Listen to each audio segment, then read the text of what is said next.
Agradecemos haber aceptado la invitación a este espacio desde la Dirección Jurídica de FENALCO Antioquia.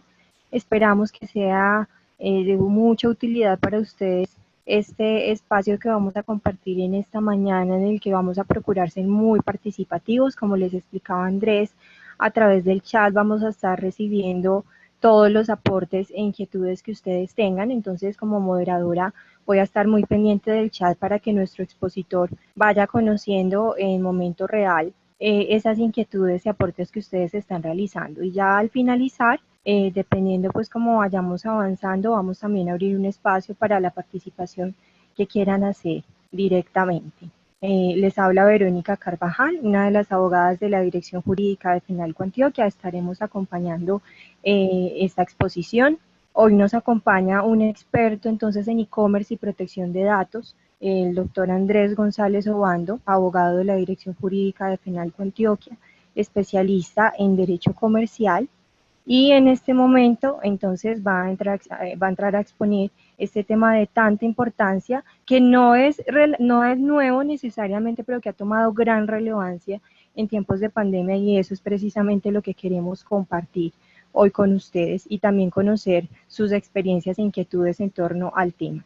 Desde FENALCO hemos venido acompañándolos en forma activa desde que inició todo el tema de la pandemia, la medida de aislamiento y el impacto que ha tenido en los diferentes sectores del comercio, en los sectores del gremio.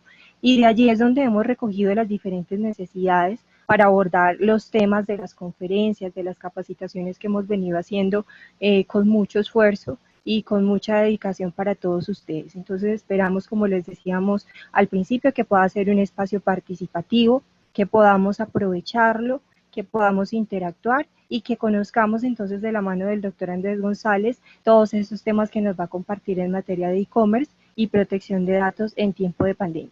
Voy a darle entonces la palabra a Andrés. Bienvenidos todos.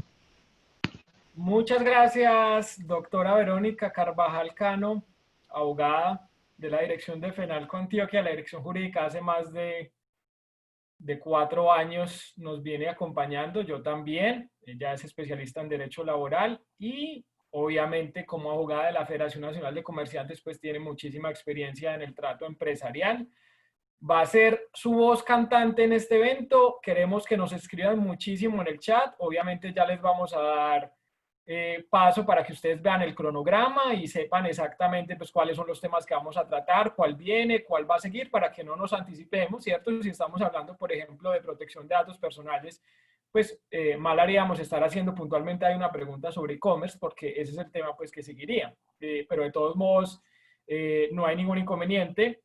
Todos muy bienvenidos. También quiero saludar y agradecer a Astrid Portilla, que nos está acompañando desde el backup con todo el tema técnico y, bueno, agradecer a cada uno de ustedes, a los empresarios afiliados, a Guillermo Muñoz de Arrendamientos Cortés, a Protoquímica, a todos los abogados que nos acompañan, también colegas, bienvenidos. Vamos a enriquecer muchísimo el debate. A todos los empresarios Red Llantas, todos los empresarios afiliados a FENALCO, Colchones Júbilo, muy bienvenidos y todavía está a tiempo de decirle a sus compañeros, colegas, empresarios que se puedan conectar. Esto va a estar muy bueno y bueno, va a estar, digamos, muy bueno en realidad. Agradecemos, por favor, como decía la doctora Verónica, mantener en la medida de lo posible el micrófono y la cámara apagadas. Sin embargo, reiteramos, esto va a ser lo más interactivo posible.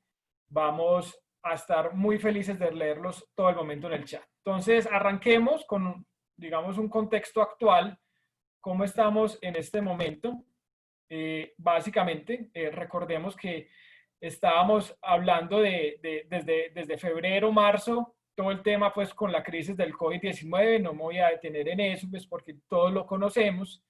Básicamente, ¿qué pasó después de que llegó la pandemia a Colombia? Llegó todo un tema de protección a los derechos fundamentales. Recordemos que salieron varias circulares del Ministerio del Trabajo porque se estaba buscando defender el empleo, también, digamos, defender la salud, que estaban, digamos, como tal todo el tema entonces de que nos enviaron a un aislamiento porque en ese momento se entendía que primaba el derecho a la salud sobre el mismo derecho a la locomoción y a la actividad empresarial. Entonces, digamos que ahí fue cuando se dio todo este tema de protección a los derechos fundamentales. Salieron muchísimas disposiciones. Recordemos que ahí estábamos básicamente en un estado de emergencia económica y social, también ecológica, también relacionada con temas de sanidad pública. Y en esos momentos el presidente de la República tenía la facultad de expedir decretos con fuerza de ley y expidió más de 200 decretos que incluso en este momento recientemente pues están siendo analizados y juzgados constitucionalmente por la Corte Constitucional. Incluso al día de ayer conocimos que, por ejemplo, el decreto que regulaba todo el tema de auditorías virtuales por parte de la Dirección de Impuestos y Aduanas Nacionales fue declarado inconstitucional. Sin embargo, pues para los que ya lo habíamos hecho por temas de saldos a favor, digamos que se mantienen firme como tal esos procedimientos que se hubieran alcanzado a adelantar. Luego, ¿qué pasó? Pues empezaron a salir un montón de disposiciones para poder sortear toda la incertidumbre empresarial en la cual nos encontrábamos, porque no teníamos, digamos, como tal, digamos, alivio de qué iba a pasar con las empresas. Salieron un montón de reglamentaciones relacionadas con el salvamento empresarial. Hay un nuevo procedimiento muy interesante avalado por la Superintendencia de Sociedades para poder renegociar algunas obligaciones. Incluso Fenalco pues tiene ese servicio también, pero miren que también entonces empezó a abrir la economía, a habilitar, digamos, algunas actividades primordiales, y ya como estamos en el día de hoy, donde básicamente todas las actividades se pueden realizar, excepto pues algunas, aunque pues esperamos que muy pronto todos podamos volver a realizar nuestras actividades productivas. Y pasamos entonces una protección al capital productivo, básicamente es el momento en el que estamos ahora, y finalmente pues vamos también a pasar, como nosotros lo prohibimos, a un tema de protección al consumo. Es decir, ya digamos se defendieron derechos fundamentales, se van a defender también intereses empresariales, donde también no solamente se defienden los intereses empresariales, sino el derecho al trabajo. Y seguramente lo que vemos ahorita es que van a empezar a surgir algunas reglamentaciones para proteger a esos consumidores que también se vieron afectados por la pandemia, que no tienen mucho capital, que eventualmente se han quedado desempleados, y entonces va a surgir, digamos, de pronto, de alguna manera, una posición más fuerte por parte de la Superintendencia de Industria y Comercio, que es la entidad que vigila como tal, pues todo el tema de protección de datos y también Estatuto del Consumidor en Colombia. Entonces, y ya lo hemos estado mirando, vamos a mirar cómo ya incluso muy recientemente han surgido varios pronunciamientos por parte de la Superintendencia de Industria y Comercio, ha sancionado recientemente a varias empresas grandes en temas de protección de datos personales, ha estado muy, muy movida. Entonces, para allá es donde vamos. No nos podemos olvidar que es en parte el mensaje de esta capacitación, que aún cuando estamos en pandemia, pues hay unas normas que tenemos que cumplir.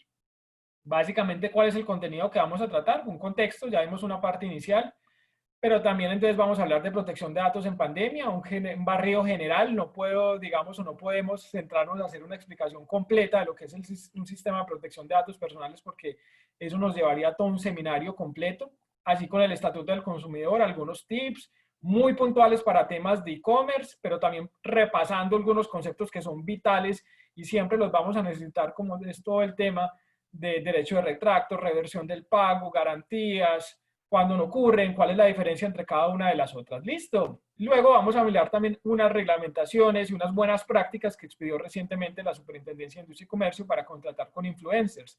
¿Quiénes son esos influencers? Son esas personas que mueven las redes sociales con una publicación y simplemente de un momento a otro pueden generar un mayor posicionamiento de tu empresa, de tu producto, con una publicación, porque tienen miles de seguidores. Entonces, esas son las nuevas modas, las nuevas prácticas a las cuales nosotros nos tenemos que acostumbrar. Pero digamos que no piensen solamente en esas personas naturales que se dedican única y exclusivamente a ser influencers. Piensen de pronto una empresa mediana, grande, que tenga entre sus seguidores unos 20.000, 30.000 seguidores, 20.000 seguidores en redes sociales, que por ejemplo en una alianza con otro empresario también publicite allí algunos de los servicios o productos de ese otro empresario. Ahí esa empresa original que estaría haciendo uso de sus redes sociales para de pronto promocionar una alianza, estaría eventualmente actuando como un influencer. Entonces, eso es algo que también tenemos que analizar. Nos van escribiendo, por favor, en el chat y la doctora Verónica va a ir recogiendo esas preguntas generales más importantes. ¿Qué es el e-commerce para ustedes? Pensemos, ¿qué es el e-commerce? ¿Por qué tanta gente habla del e-commerce? ¿Por qué venían hablando desde antes del e-commerce? Ahora, ¿cuál es la importancia? Los días sin IVA, filas virtuales, ¿qué pasó allí? Entonces, básicamente, el e-commerce son la venta de productos y servicios por medio de Internet y por medio de plataformas digitales. Pero digamos que yo, más allá de centrarme en esta definición, que es una definición sencilla, es tener en cuenta que un e-commerce no es solamente llevar mi negocio al mundo digital, sino que yo tengo que tener en cuenta que cuando yo abro casi que un nuevo canal de ventas, pues ese nuevo canal de ventas obligatoriamente tiene que tener consideraciones especiales, como temas de logística, cómo me van a pagar y obviamente entre esos los aspectos legales. O sea, no es simplemente yo habilito unas ventas por WhatsApp y miramos cómo entramos, no, pues digamos que ese puede ser el camino inicial y no voy a juzgar a nadie por hacerlo, pero tenemos que tener en cuenta que no es simplemente habilitar todo el respaldo y todos los otros medios pues que eso necesita.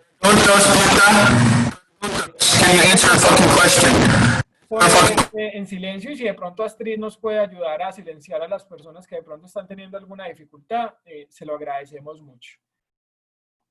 Básicamente, y recuerden, esto lo hemos insistido mucho y lo he dicho mucha gente, antes si el e-commerce era importante, antes de la pandemia, ahora no es importante, sino que es una obligación en muchos sectores económicos. ¿Por qué? Porque es la única manera que nosotros estamos encontrando para poder, pues, continuar de alguna manera con nuestras actividades económicas. Pues digamos que ya hay muchos empresas que se están reactivando, pero también nos hemos dado cuenta de la gran potencialidad que tiene esto y por qué no seguirlo realizando y mejorando, no solamente por temas de pandemia, sino cuando esto continúe, ¿cierto?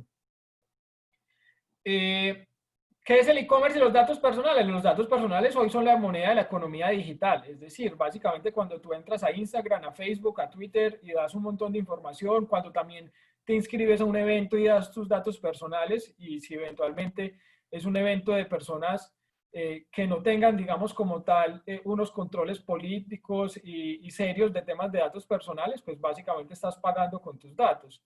Por eso es que muchos, digamos, inscripciones y manejos en redes sociales son gratuitos. Tú no pagas nada por utilizar Facebook, pero digamos que no pagas nada entre comillas porque en realidad estás pagando con toda la información que generas allí. Ahorita nos hacía un comentario uno de los asistentes y es, estoy cansado de tantos eventos de la DIAN, de tantos eventos Cámara de Comercio, de tantos eventos de muchas personas y muchos son muy importantes, pero eventualmente pues habría que mirar en temas también de autorización de tratamiento de datos personales, porque si yo como titular pues he dado mi autorización para que evidentemente me comuniquen ese tipo de información, pues el comercio no estaría haciendo nada ilegal. Simplemente es tener en cuenta que yo también puedo en algún momento pues remover o desautorizar esas políticas de tratamiento de datos personales para que no me sigan enviando ningún tipo de mensajes. Y vamos a conversar un poquito más allá sobre eso. El e-commerce entonces hace referencia básicamente a operaciones mercantiles por medio de plataformas digitales y sí se puede utilizar datos personales. Esto no es algo ilegal para nada. Y la DIAN, Cámara de Comercio, FENALCO y todos los demás personas que se están dedicando a hacer eventos no están haciendo nada ilegal. Simplemente hay que tener en cuenta que hay unos parámetros mínimos que no podemos dejar desconocer porque ahí sí estaríamos haciendo algo ilegal. Y no solamente algo ilegal, sino que estaríamos perdiendo plata. Si los datos personales son la moneda de la economía digital, pero nosotros no tenemos unos datos personales y una base de datos legal, pues tenemos un montón de información que no vamos a poder utilizar. Entonces, a nosotros, pues como gremio de comerciantes y ustedes como empresarios, pues siempre estamos pensando en negocios, pues de qué me sirve tener una base de datos perfecta, segmentada, sabemos quiénes son mis potenciales clientes, pero que no puedo utilizar. Entonces, ese tema es muy, muy interesante. Hay algunos tipos de e-commerce y nosotros siempre generalmente pensamos en el e-commerce B2C, es decir, business to consumer, donde un empresario vende a un consumidor. Y sí, esta es la regla general. Cuando yo compro en el Éxito o en cualquier supermercado de cadena, digo el Éxito porque es empresario afiliado a Fenalco Antioquia, pero podría ser cualquier otro. Entonces, en este caso, pues yo estoy actuando como consumidor y estoy comprando una camisa, estoy comprando un pantalón y como soy un consumidor que estoy comprando ese producto para darle yo una misma destinación final, pues ahí digamos que evidentemente estamos en una relación B2C y ese es el que está estrictamente regulado por el Estatuto del Consumidor.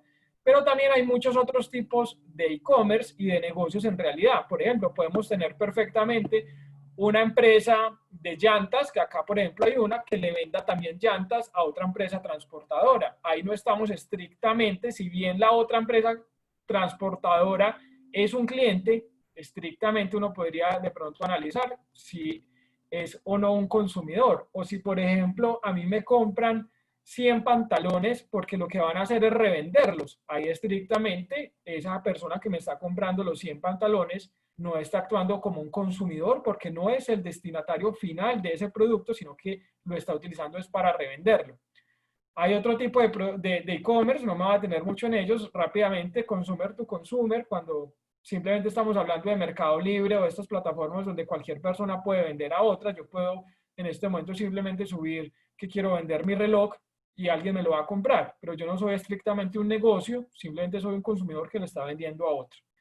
Y también en algunos casos piensen consumidor a un negocio. Por ejemplo, si estamos hablando de una prendería digital, ¿por qué no? Yo quiero empeñar mi reloj o una argolla, una cadena, y eventualmente ahí me lo estaría comprando un negocio. ¿Eso se puede hacer digitalmente? Sí, es que todo se puede hacer de manera digital.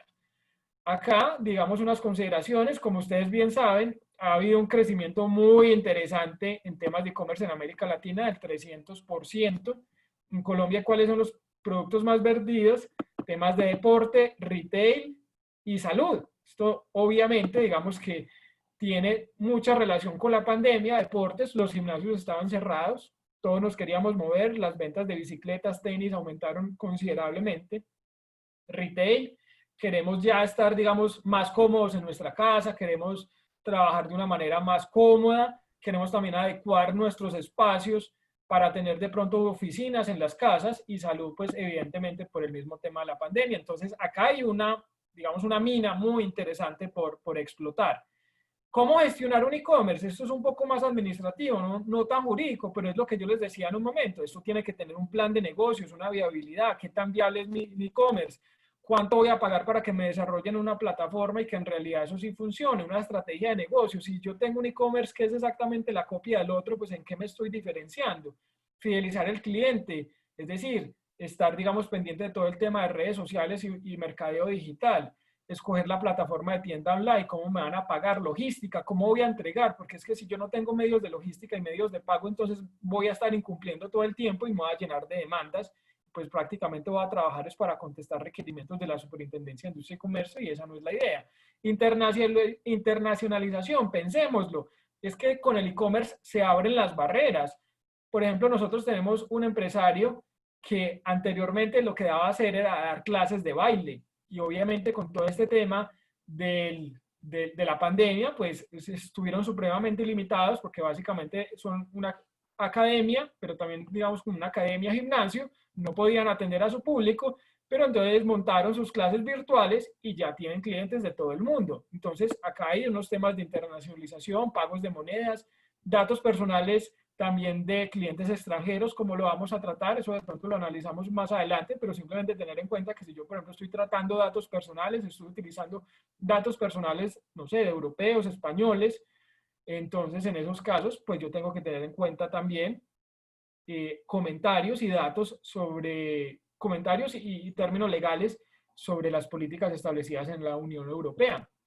Control y riesgos. Esto es básicamente lo que vamos a analizar el día de hoy. El compliance. ¿Qué es compliance? Es cumplimiento. Hay unas normas que son obligatorio cumplimiento. Es decir, esto no es si uno quiere o no quiere, sino que sí o sí se tiene que hacer.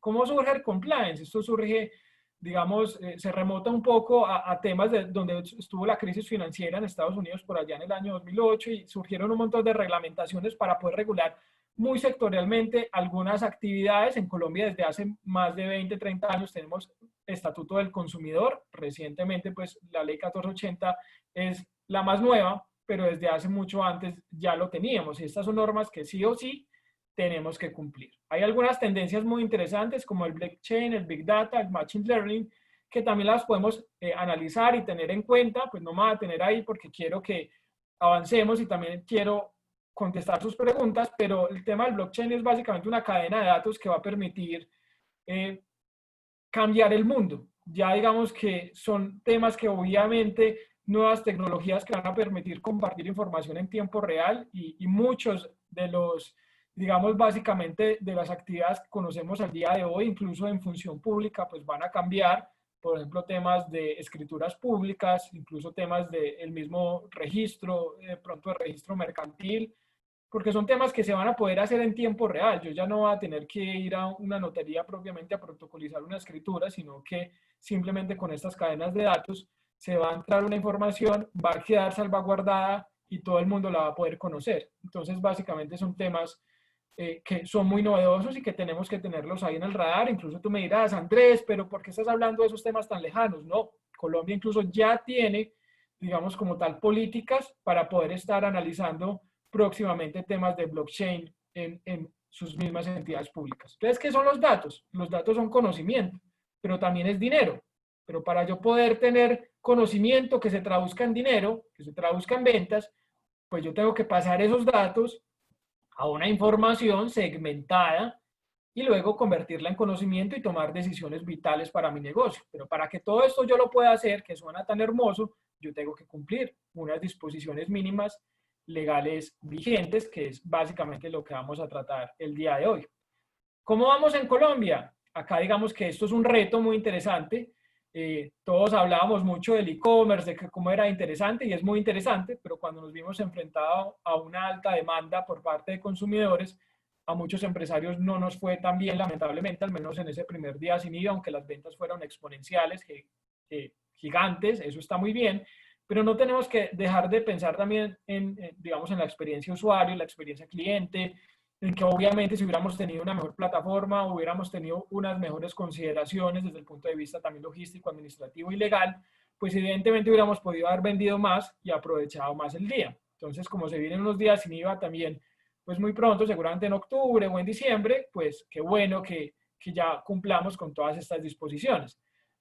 Miren cómo lo que nos dice el superintendente de Industria y Comercio, Andrés Barreto, se los presento, es este señor, por si no lo conocían, se llama incluso parecido como yo, Andrés Barreto González, y es parecido a cómo eventualmente les estábamos haciendo esa consideración, donde parece que en este momento o anteriormente, hace de pronto terminando la pandemia, empezando la pandemia más bien, la Superintendencia de Industria y Comercio bajó un poco sus alarmas, digamos que no estuvo tan encima de los empresarios como normalmente lo está, pero eso no quiere decir que no lo vaya a estar muy pronto. Miren cómo dice esta consideración el superintendente, que en principio el mal servicio no es una per se a una violación al Estatuto del Consumidor, es simplemente una mala práctica empresarial. Y hay que cumplir la ley y darle una experiencia satisfactoria al cliente. Y es cierto, vamos que en principio si yo tengo una discusión con un cliente, ese día me levanté de malas pulgas y no lo traté exageradamente mal, pero tampoco le di el mejor servicio, pues eso estrictamente no es una violación al Estatuto del Consumidor. Lo que hay que mirar es cuáles son las normas que evidentemente sí tenemos que cumplir. Miren este tema también interesante que se mezcla con lo que estamos conversando. Cuidado con esas redes sociales, ¿cómo las tenemos? ¿Cómo las tenemos habilitadas? ¿Quién nos escribe allí? Porque si tenemos habilitados canales donde cualquier persona nos puede escribir, pues no solamente nos van a escribir para felicitarnos y para pedirnos productos, sino que también nos pueden presentar derechos de petición por allí. Y si esos derechos de petición están bien estructurados conforme al Código Administrativo Contencioso Administrativo, es decir, tiene un objeto, tiene unos hechos, tiene una petición, está identificado quién lo está solicitando, pues estrictamente, y si nosotros tenemos habilitados esos canales, pues podrán presentarnos formalmente un derecho de petición por esos canales, y obviamente tendremos entonces los 15 días hábiles para responder, más allá de que tenemos que entrar a analizar otros temas puntuales, si por ejemplo se está violando un derecho fundamental en esa petición que le está haciendo, porque recordemos que en estricto sentido, cuando hacemos un derecho de petición frente a particulares, es para salvaguardar un derecho fundamental, no es simplemente para temas estrictamente digamos, de simplemente una relación económica, pero digamos que como el tema de la vías data, por ejemplo, es un derecho fundamental, si a mí me escriben por redes sociales un tema de no quiero que utilice más mis datos personales, déme de baja, pues yo tengo que actuar como tal y dar una respuesta completa y de fondo a esa petición que me están haciendo. Y para temas de e-commerce, Estatuto del Consumidor, si bien es una relación económica que no tendría en principio,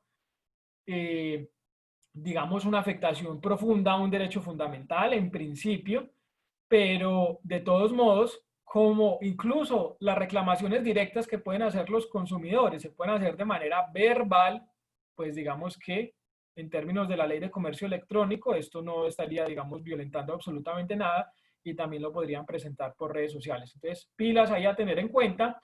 Ya hemos venido conversando, ley 1480 del año 2011, dos importantes normas de protección al consumidor electrónico y la ley 1581 del año 2012 por las normas de datos personales. Quisiera preguntarle a mi compañera Verónica si de pronto en este momento ustedes han tenido alguna pregunta general, importante. ¿Cómo vamos, Vero, allá en ese chat?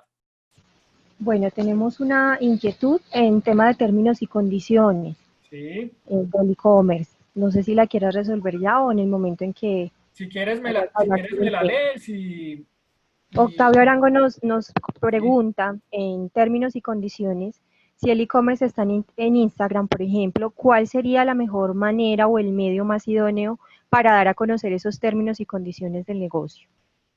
ok, listo, perfecto.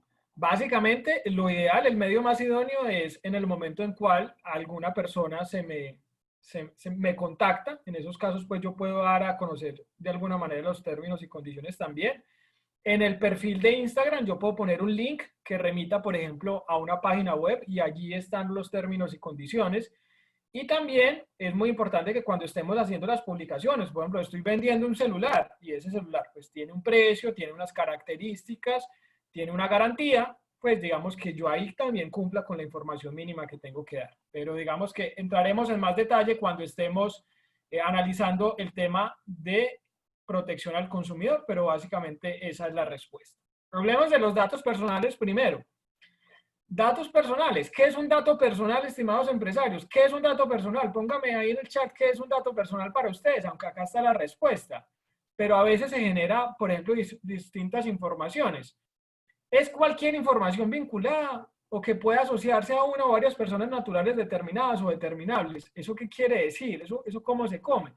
Es básicamente cualquier información que con la cual yo pueda identificar una persona. Yo puedo identificar una persona con su cédula, pero también con su correo electrónico, o que se pueda asociar a una persona. Entonces, se puede asociar una persona a su cédula, su correo electrónico, su dirección, su número celular, y así, digamos que de esa manera se entiende que es un dato personal. Es un concepto que es muy flexible, porque en algunos casos yo puedo, por ejemplo, tener la placa de un carro y la placa del carro me permite asociar a una persona.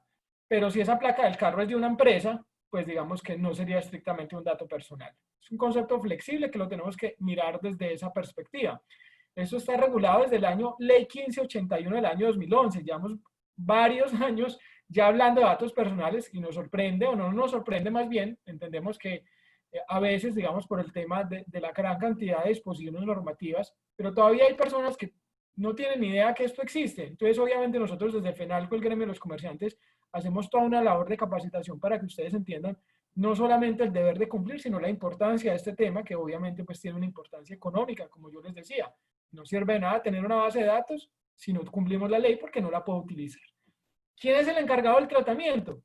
Es la persona natural o jurídica o pública o privada que por sí mismo en asocios de otros realiza el tratamiento de los datos personales. Entonces, muchas veces los encargados de los tratamientos son las mismas entidades públicas, aunque también privadas. Perdón, digamos preferiblemente privadas, aunque las públicas también tienen que cumplir con estas disposiciones. Entonces, básicamente, ¿qué bases de datos tenemos los empresarios? Tenemos una base de datos clientes, potenciales clientes, proveedores y trabajadores. Eso es lo mínimo. Digamos que con eso arrancamos, trabajamos, ya si hacemos eventos, pues seguramente tenemos bases de datos también para eventos, entre otras, pero digamos que con esas cuatro es la mínima. A veces se confunde mucho el tema de que es que no, yo tengo mi autorización de tratamiento de datos para mis clientes, pero y ojo, ¿cómo estás tratando el de tus trabajadores? ¿Cómo estás tratando el de tus proveedores?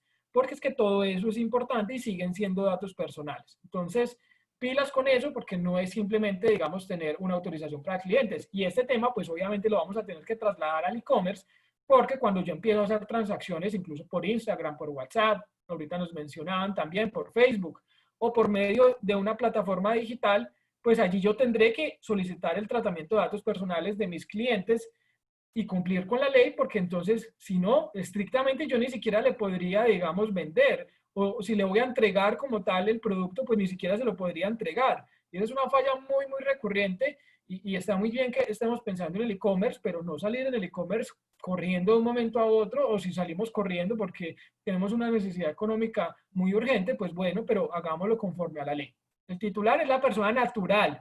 No hablamos de datos personales cuando hablamos de empresas.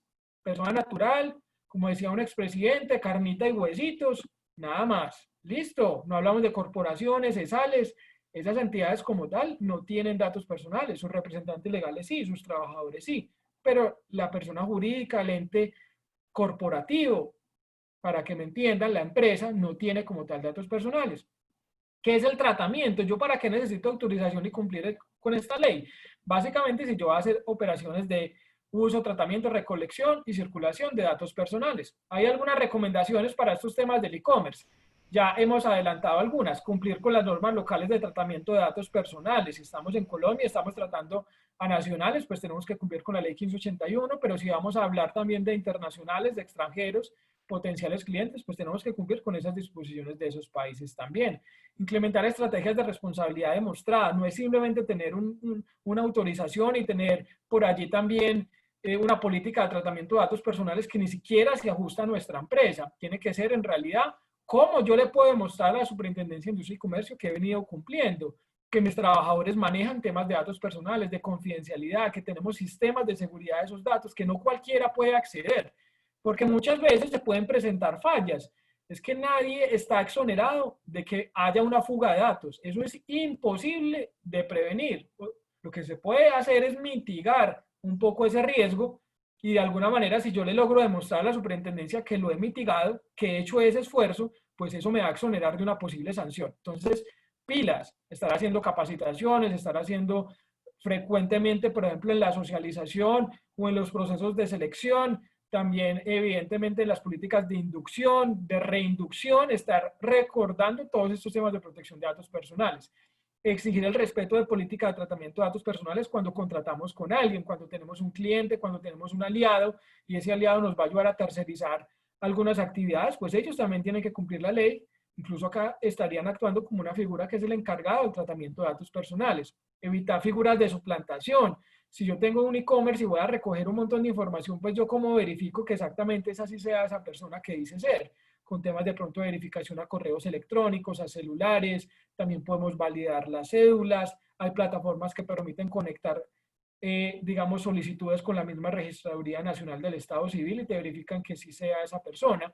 Entonces, es muy importante poder establecer temas de suplantación, porque si no nos vamos a llenar de demandas en la fiscalía, de un montón de dificultades que no nos van a permitir trabajar y además vamos a perder plata, porque si finalmente alguien se está pasando a pasar por alguien y eventualmente es una figura bajo crédito, pues entonces ¿quién me va a responder a mí? Nadie, ¿cierto? Entonces es importante tener en cuenta todos esos temas. Verificar que los datos personales fueron utilizados lícitamente. Si, por ejemplo, yo estoy utilizando una base de datos que me la dieron o llegó un comercial nuevo con una base de datos, ¿de dónde sacó esa base de datos? Porque es que yo estoy exponiendo, es mi empresa, y cuando un trabajador actúa en nombre mío, pues hay un tema también ahí de responsabilidad compartida.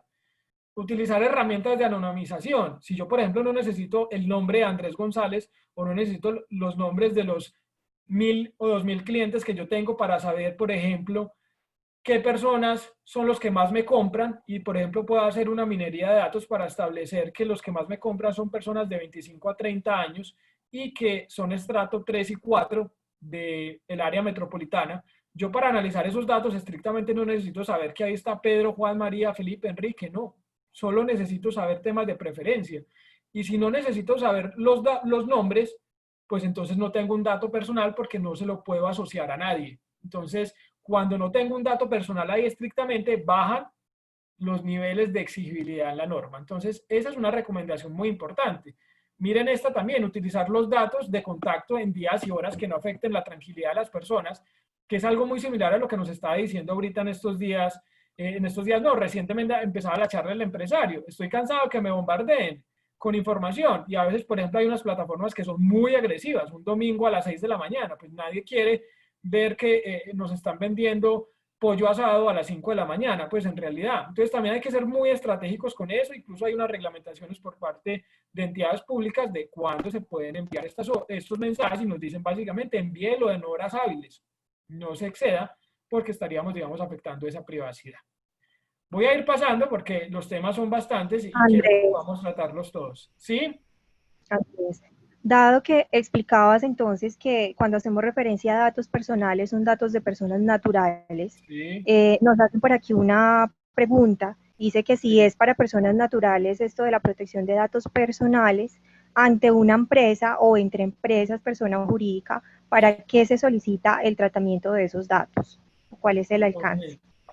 Ese es un tema muy común y yo lo recomiendo. ¿Por qué se solicitan entre empresas? Primero, recordemos que hay dos tipos de tratamiento de datos personales. Una es Ley 1581, tratamiento de datos personales de manera general. Otra es Ley 1266 del año 2008 para temas de habeas data financiero, crediticio y de servicios. El segundo, que es el que más se solicita entre empresas, es para temas de consulta y reporte en centrales de riesgo, como Procrédito, la central de riesgos de FENALCO Antioquia. Entonces también hay otras, evidentemente, pero entonces en esos casos muchas veces se solicita. Y también en otros casos, ¿por qué no? Es que no es de habeas data financiero, abogado. No, no, usted no tiene razón porque no solamente sobre eso. Sí, yo también lo he visto y yo también lo hago. ¿Por qué?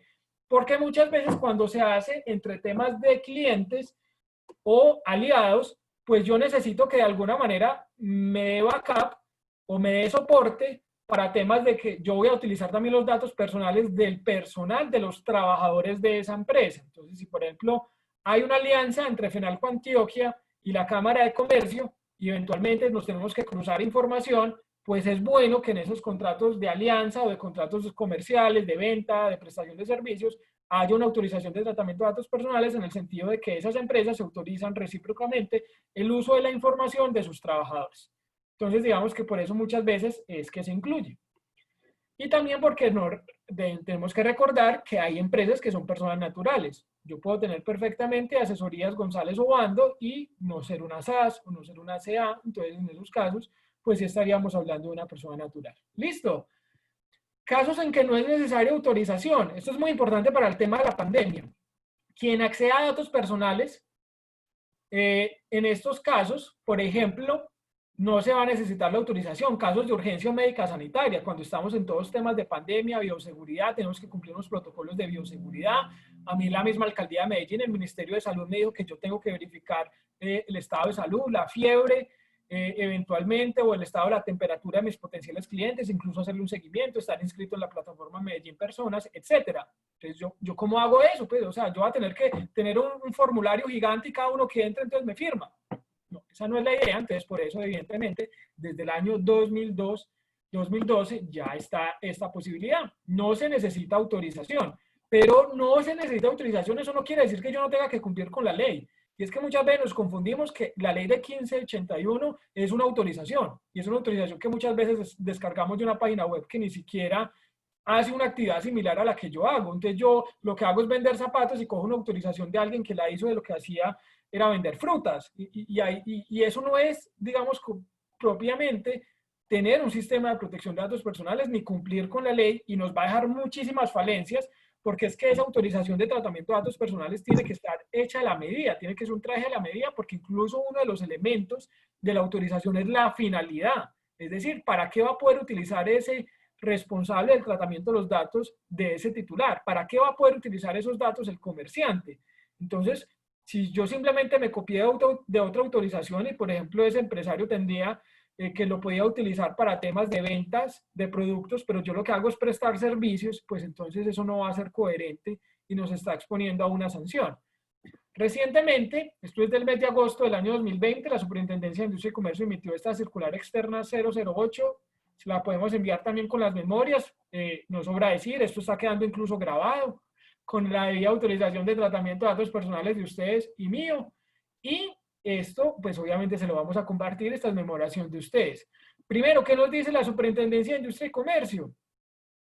que las normas de datos personales siguen vigentes en pandemia. Estimados empresarios, estimadas personas naturales, no se nos puede olvidar, derecho fundamental, no es un derecho cualquiera, un derecho constitucional fundamental como el de la salud, como el trabajo, el tema de datos personales. Por eso es que esto es tan importante y sobre todo cuando estamos hablando de temas de bioseguridad, de temas de seguridad, de temas del estado de salud de las personas que son datos sensibles. En esos casos, pues evidentemente, mal haría yo, evidentemente no tengo que incluso solicitar autorización conforme a la ley, pero si yo no tengo ni una mínima política de seguridad de yo cómo estoy tratando esos datos del estado de salud de mis clientes, pues me estoy exponiendo a un riesgo altísimo. Si no tengo políticas de tratamiento de datos personales, cualquier persona puede saber exactamente quiénes son mis clientes, pues no solamente un riesgo a la luz de la Superintendencia de Industria y Comercio, sino que me van a robar los datos, me van a robar los clientes, me expongo a sanciones, voy a perder plata en el negocio. Entonces, pilas, que todo esto se relaciona, no es simplemente un tema jurídico, y quiero que ustedes por favor lo vean así. Información sobre la necesidad de recolectar la información. Se debe informar al ciudadano la norma específica que permite recolectar los datos conforme a nuestros protocolos de bioseguridad. Para eso nos podemos valer de los avisos de privacidad. ¿Qué es un aviso de privacidad? Esos informes, esas cartillitas que son mucho más pequeñas que una política completa de protección de datos personales que encontramos a la entrada de los almacenes o también en las páginas web. Simplemente tiene que tener estos requisitos, ustedes los están viendo allí, básicamente el nombre, la razón social del encargado, los derechos que le asiste al titular. Esto pasa muchísimo que se nos olvida. Tenemos que tenerlo obviamente ahí en cuenta. Todos los derechos que le asisten como tal al titular están establecidos en la ley 1581, su derecho a solicitar la constancia, a solicitar información, a presentar reclamaciones. Todo eso se lo tenemos que avisar desde una vez al cliente consumidor que esté en nuestra tienda, los políticos dispuestos para que ella acceda a la política completa de tratamiento de datos personales, el carácter facultativo de los datos sensibles, y no exime la obligación del titular es de divulgar de todos modos la política de tratamiento de información. Miremos algunas otras normas que me parecen muy importantes de esta circular, que es lo más reciente, esto es lo más novedoso. Esta, por ejemplo, para mí tiene asterisco porque nos dice que no se puede condicionar los datos sensibles a prestar ninguna actividad, pero digamos que por un lado tengo el tema de que tengo que cumplir unos protocolos de bioseguridad y por otro lado me está diciendo esta Superintendencia de Industria y Comercio que yo no puedo condicionar ninguna actividad. Pero entonces si yo tengo que garantizar que las personas que están entrando a mi tienda no tengan una fiebre de más de 36 no es muy bajito, 38 grados, pues entonces en esos casos, pues evidentemente yo creería que yo sí puedo decirle, pues no es que lo esté condicionando, pero no puedes entrar. Entonces creo que acá la Superintendencia de Industria y Comercio no lo manejó de manera adecuada, porque si tú no me das la información que a mí me permita verificar la salubridad, la salud tuya, pues yo estoy en todo mi derecho de decirte que no puedes entrar. Limitación temporal de los usos de los datos personales. Si acá, digamos, estrictamente solo estamos solicitando información para temas de pandemia, bioseguridad, y yo no estoy solicitando autorización, pues pilas, que una vez cumplida la finalidad, si la finalidad es simplemente saber si la persona puede entrar, no puede entrar, cómo está, yo ya no puedo utilizar esos datos. Distinto a cuando yo tengo una autorización completa, ya la persona entra en la página web y me autoriza, o entra en mi local y me firma la autorización de tratamiento de datos personales, o entra al local y ahí ve el aviso de privacidad y está completo y no es solamente para temas de bioseguridad, sino para temas de mercadeo, de campañas, etcétera. Pues en esos casos yo voy a poder seguir utilizando esa información, exceptuando los datos sensibles, que son los datos, pues digamos, propiamente establecidos con la salud.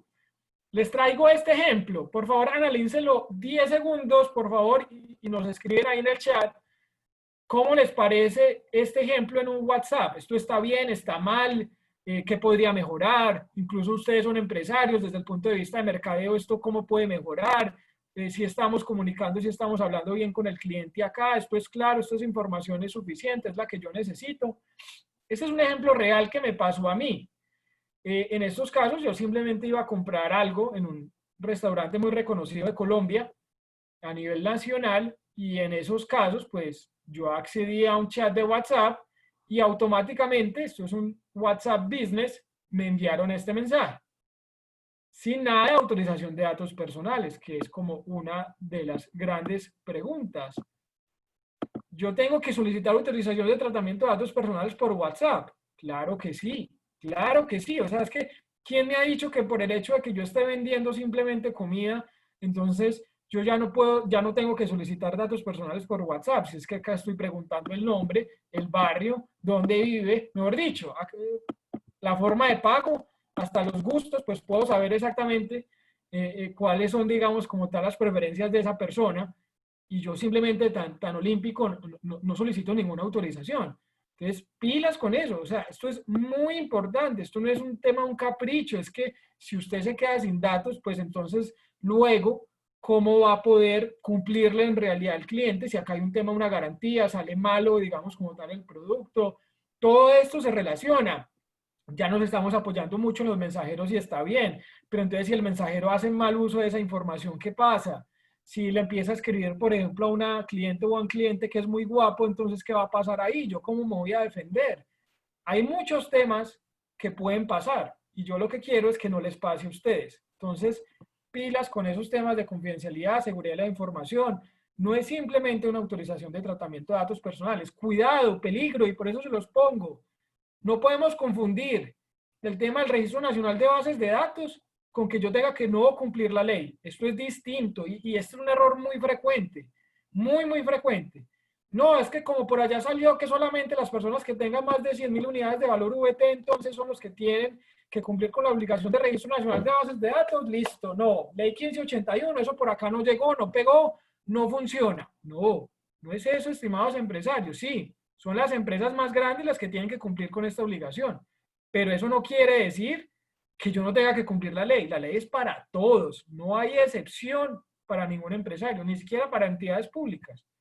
Entonces, miren, muy importante que no caigamos en este error porque obviamente nos va a generar muchos dolores de cabeza y con el tema del Registro Nacional de Bases de Datos hay que hacerlo bien. Eso digamos que no tiene mucha dificultad, es algo que se puede hacer siempre y cuando uno saque el tiempo, actualice la información, registre las bases de datos, que no es registrar nombre por nombre de los titulares, sino simplemente registrar. Yo tengo 4 las bases de datos tradicionales que yo les he dicho, las empresas más grandes seguramente tendrán más, pero es básicamente registrar qué información tengo yo, cuál es la finalidad de la base de datos, cuántos titulares de información tengo, quién es el responsable, e irlo actualizando semestralmente. Entonces, muy importante. Pero quisiera saber si tenemos Andrés, alguna duda, ya que terminamos tema de datos personales, al menos la parte bueno, inicial. claro que sí. Nos preguntan si es válido el simple aviso, o sea, la simple publicación del aviso en cartelera de la empresa con la información sobre la utilización de los datos personales, que si ya con este aviso se tiene o se entiende aceptada el uso de esos datos por parte de los clientes o usuarios. Sí, ok. Esa es una pregunta muy común y es válida, pero ese aviso de privacidad, que es básicamente lo que hemos estado mirando, que incluso la misma superintendencia lo recomienda para temas de pandemia, pues tiene que estar completo, tiene que tener esto, o pilas, pues no es como, acá utilizamos sus datos personales, bienvenido, no. Tiene que tener esto como mínimo y ojalá si nosotros tenemos cámaras en la empresa, pues poder también entonces ahí estar todo el tema también de avisarle que está siendo pues grabado y también eventualmente tener en cuenta que poder de pronto guardar un backup sobre esas personas que van entrando. Pero en principio sería solamente esto. Ya si de pronto yo voy a hacer una estrategia de mercadeo agresiva, si yo evidentemente voy a empezar a enviar correos electrónicos, porque pilas, acá por ejemplo me están diciendo, usted puede entrar a la tienda, por ejemplo, o puede hacer manejo, digamos, como tal de una información en la página web. Pero digamos que pongamos el ejemplo de la tienda. Yo entro a una tienda, la tienda de cualquiera de ustedes, hay un aviso de privacidad, pueden utilizar mis datos personales. ¿Cuáles datos personales están utilizando ahí? Mi cara, mi rostro, mi cuerpo, lo que vaya a comprar, es que eso también es un dato personal que está asociado a una persona, me están grabando, no hay ningún problema, pero si luego la cajera me pide el correo electrónico, pues acá en temas de aviso de privacidad no me habla nada de correo electrónico. Entonces, cuando me lo pidan, ahí me tendrían que volver a pedir una autorización para el tema de ese uso de correo electrónico. Entonces, eso dependerá como tal de los datos que yo esté tratando. ¿Listo? Bueno, y con el ejemplo que nos presentabas, nos preguntan entonces que cómo se manejaría o cómo se debe manejar la autorización de datos de WhatsApp. Ok, Ya no, nos con respondías un sí. poquito sobre el deber ser. Sí, no, con WhatsApp, esto es básicamente que esto debería tener acá un aviso de privacidad donde la persona digamos que autoriza si simplemente continúa con la compra en el sentido de hacer uso de sus datos personales. Es un mensaje, digamos, que no tiene que ser muy extenso. Yo no tengo que copiar ahí toda la política de tratamiento de datos personales. Me puedo valer del aviso de privacidad y que él simplemente se entienda con esa conducta inequívoca de que va a continuar con la compra que autoriza el tratamiento de datos personales y de esa manera pues yo pueda guardar el backup. El backup es muy importante porque la Superintendencia de Industria y Comercio me puede pedir la prueba. Entonces, si son datos que, como este, seguramente el restaurante, ¿por qué está tranquilo? Porque no, yo entrego y este chat se va. Yo ya no lo necesito, lo elimino, es más, lo elimino todos los días y lo borro. Pero si esa información se está quedando en mi empresa, si yo estoy construyendo una base de datos a futuro para atacarla por medio de redes sociales, por medio de WhatsApp, de correos, para monetizarla, incluso para de pronto venderla, pues en esos casos yo sí voy a tener que soportar y guardar la autorización que me hubieran dado en su momento o la conducta inequívoca que permitía como tal establecer que hubo una autorización, que es la compra, pues en ese caso, siempre que se hubiera dado el aviso. Entonces, es importante que lo hagamos. ¿Cuál sería la más fácil? ¿Acepta usted su tratamiento de datos personales después de haber copiado el aviso de privacidad? Sí, listo, perfecto, continuemos.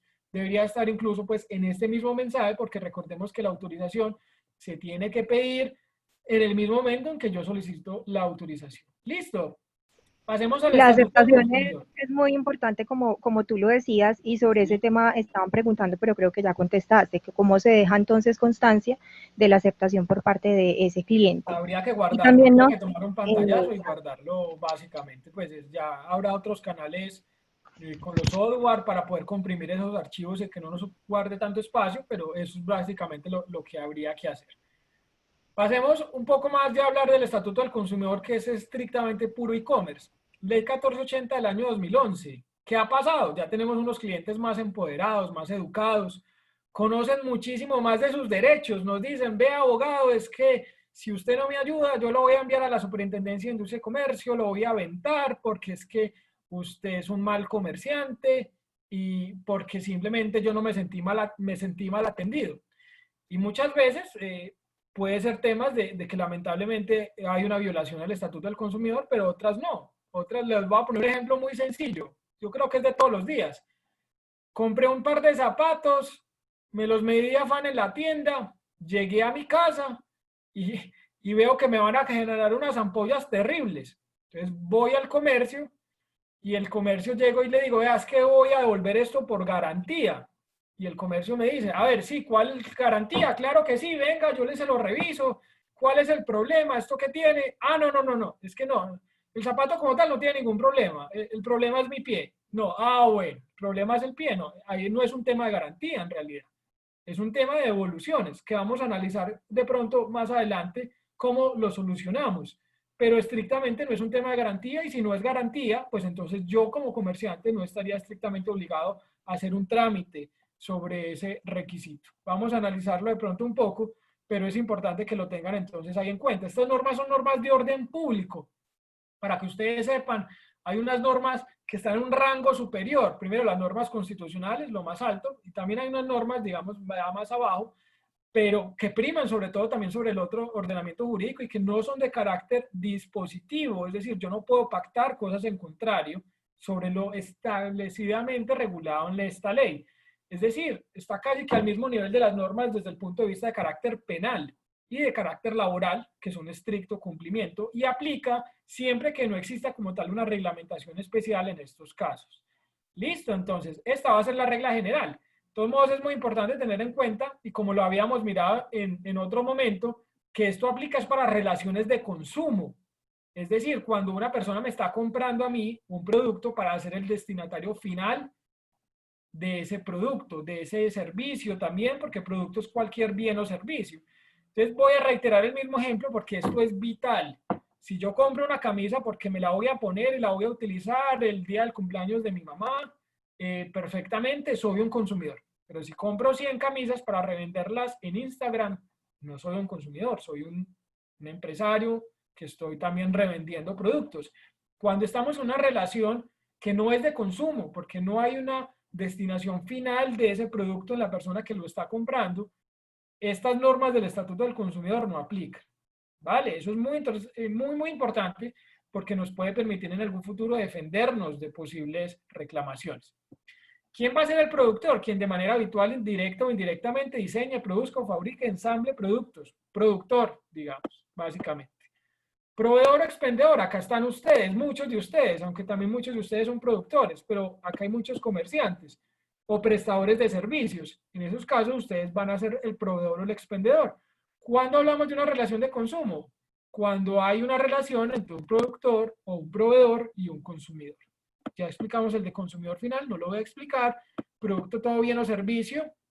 Bien o servicio no es solamente para temas de productos, muy importante que eso quede claro.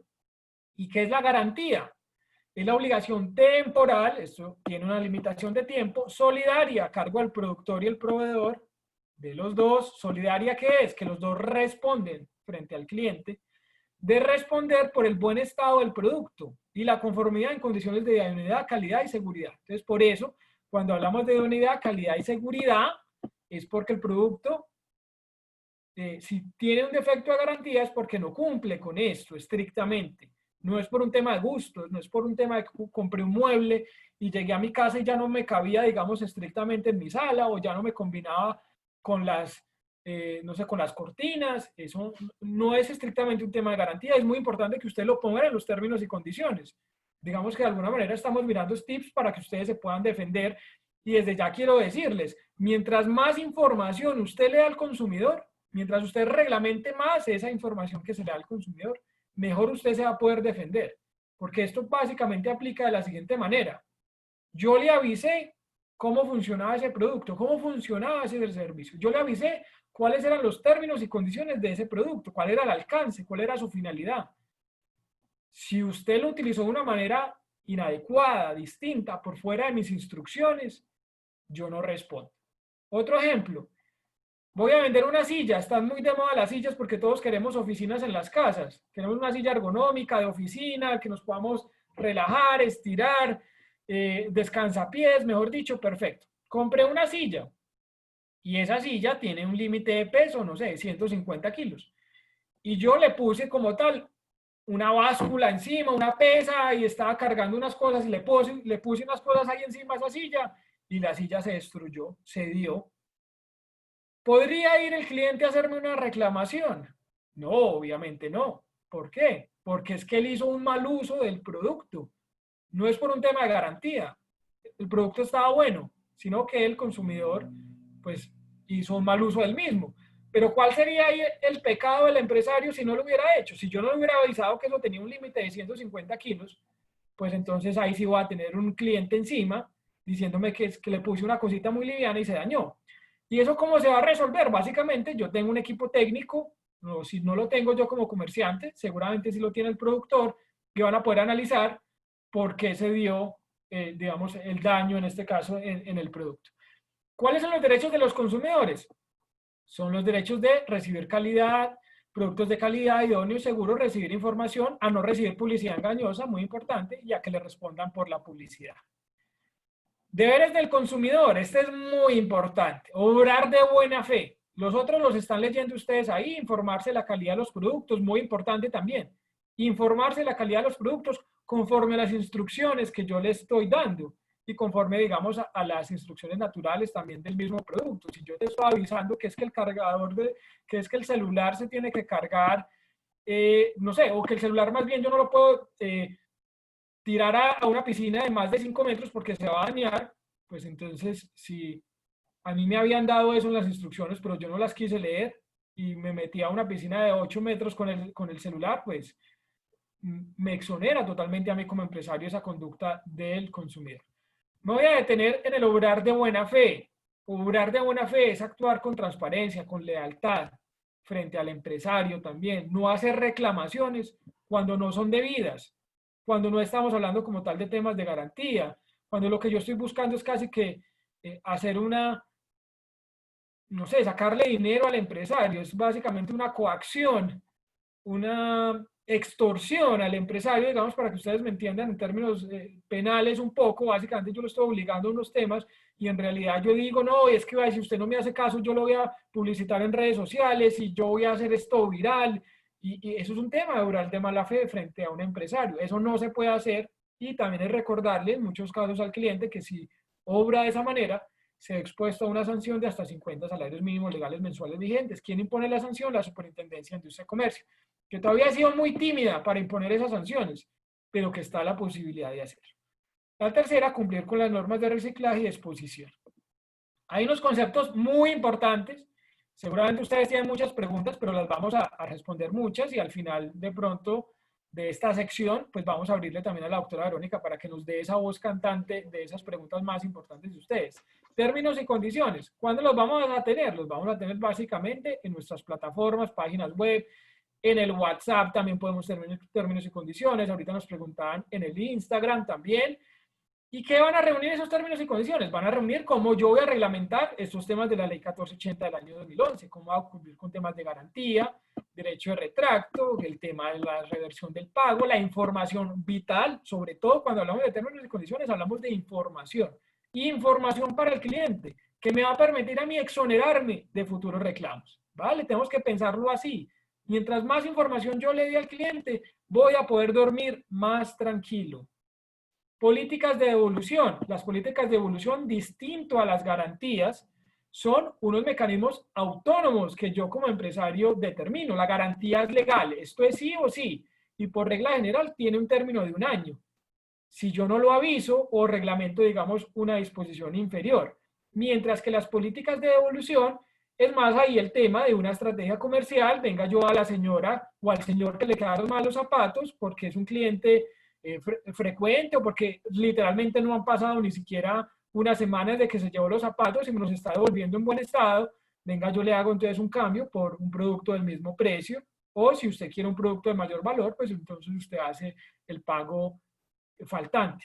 Esto es suyo, usted lo decide. La política de devolución es suya, usted la tiene que decidir, pero si usted no la tiene construida, pues entonces también va a tener problemas administrativos, porque unos trabajadores le van a decir, sí, tenemos devoluciones hasta 8 días, y el otro va a decir que hasta 15 días. Entonces eso tiene que estar muy claro, y tiene que estar también avisado al cliente, y puede estar en los términos y condiciones también, para que no tengamos confusiones al respecto. Y ojo, si yo se los aviso al cliente, pues ya se vuelven obligatorios. ¿Listo?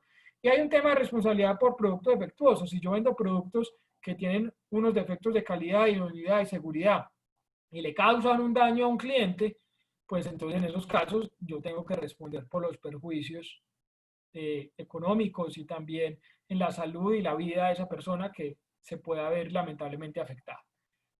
Hay unas disposiciones, entonces ya hablamos, vamos a entrar, digamos, como tal al capítulo de comercio electrónico, que es lo que tiene que tener los términos y condiciones. Hemos hablado 15 a 20 minutos de términos y condiciones, pero todavía no sabemos qué es lo mínimo que tiene que tener. Esto es lo mínimo que tiene que tener una página web o una plataforma. Ya digamos, evidentemente, habría que adecuarlos también al WhatsApp, al Instagram, y esta es la regla general de que lo que tenemos que cumplir. Esto está traído puntualmente en la ley. Y usted me dice, Andrés, ¿esto qué tan nuevo es? ¿Esto qué tan novedoso es? No, Ley 1581-2012. 2012. 8 años ya. ¿Qué tan frecuentes son los incumplimientos por esto? Muy frecuentes. Hasta las empresas más grandes. Hasta las empresas más grandes. ¿Por qué? Por un tema de desconocimiento. Porque en realidad no son unas normas tan difíciles de cumplir. Tiene que tener un tema, eventualmente, para unos temas puntuales, un acompañamiento jurídico, pero no es nada del otro mundo.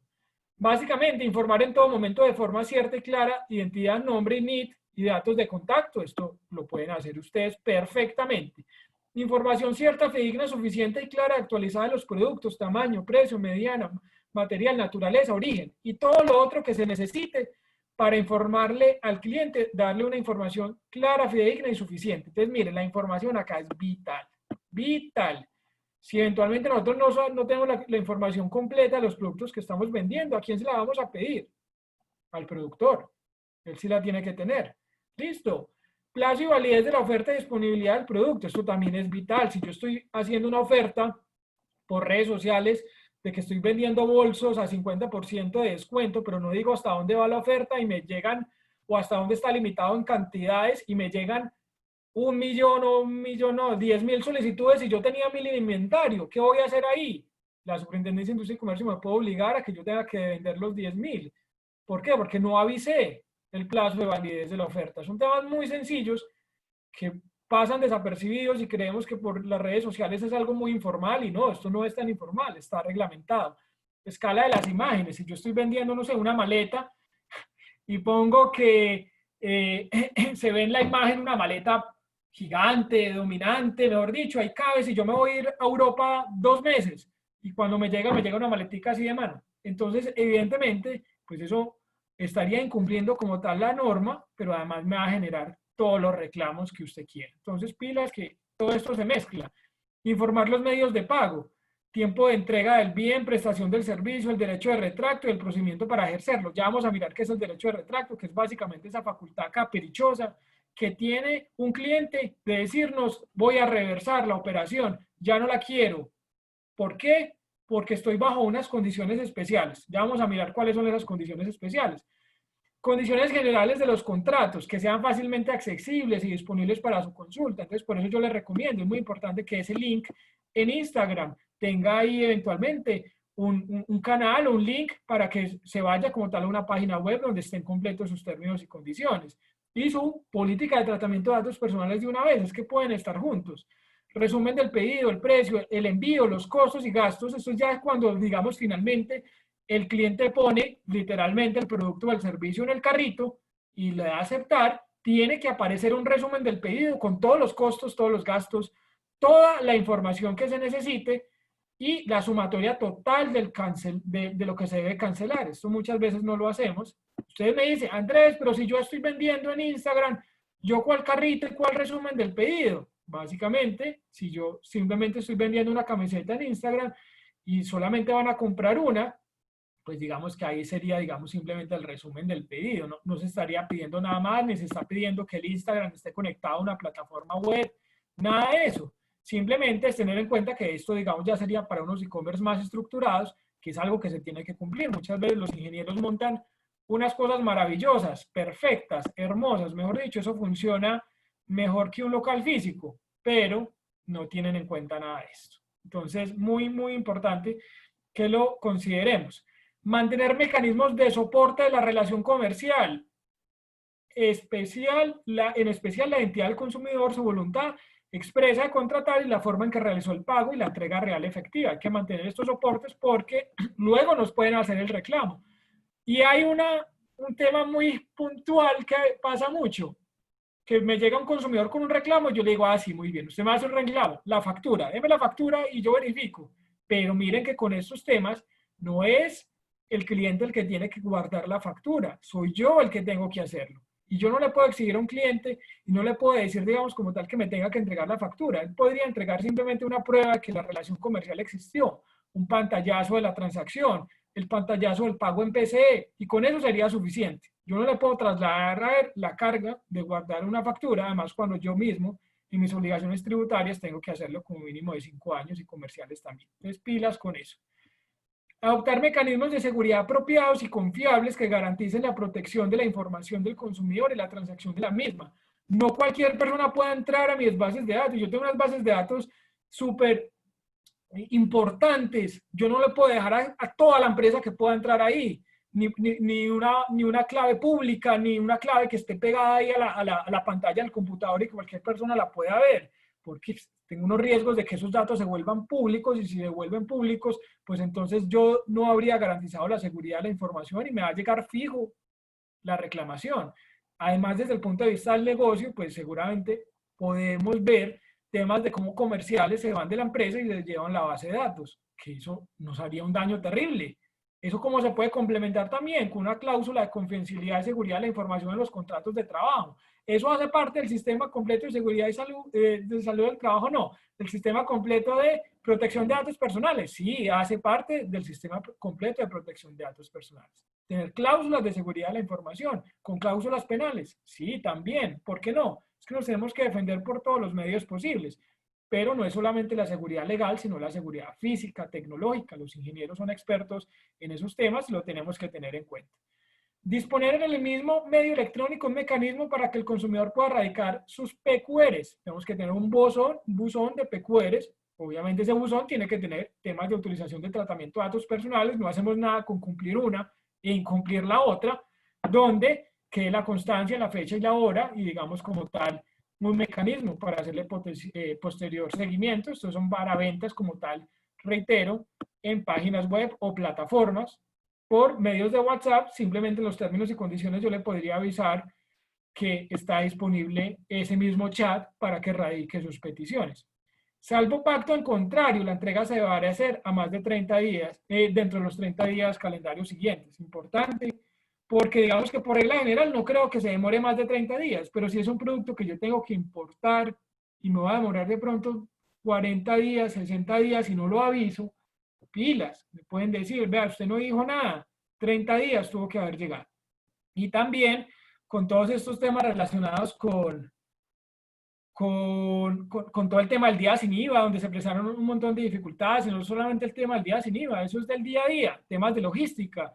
Si yo incumplo con la entrega, estoy también incumpliendo temas de eventualmente de reversión del pago. Ahorita vamos a mirar qué es reversión del pago, qué es derecho de retracto, qué es garantía, aunque la garantía ya la vimos, pero vamos a mirar un poquito cada uno de esos para que ustedes puedan tener la mejor información.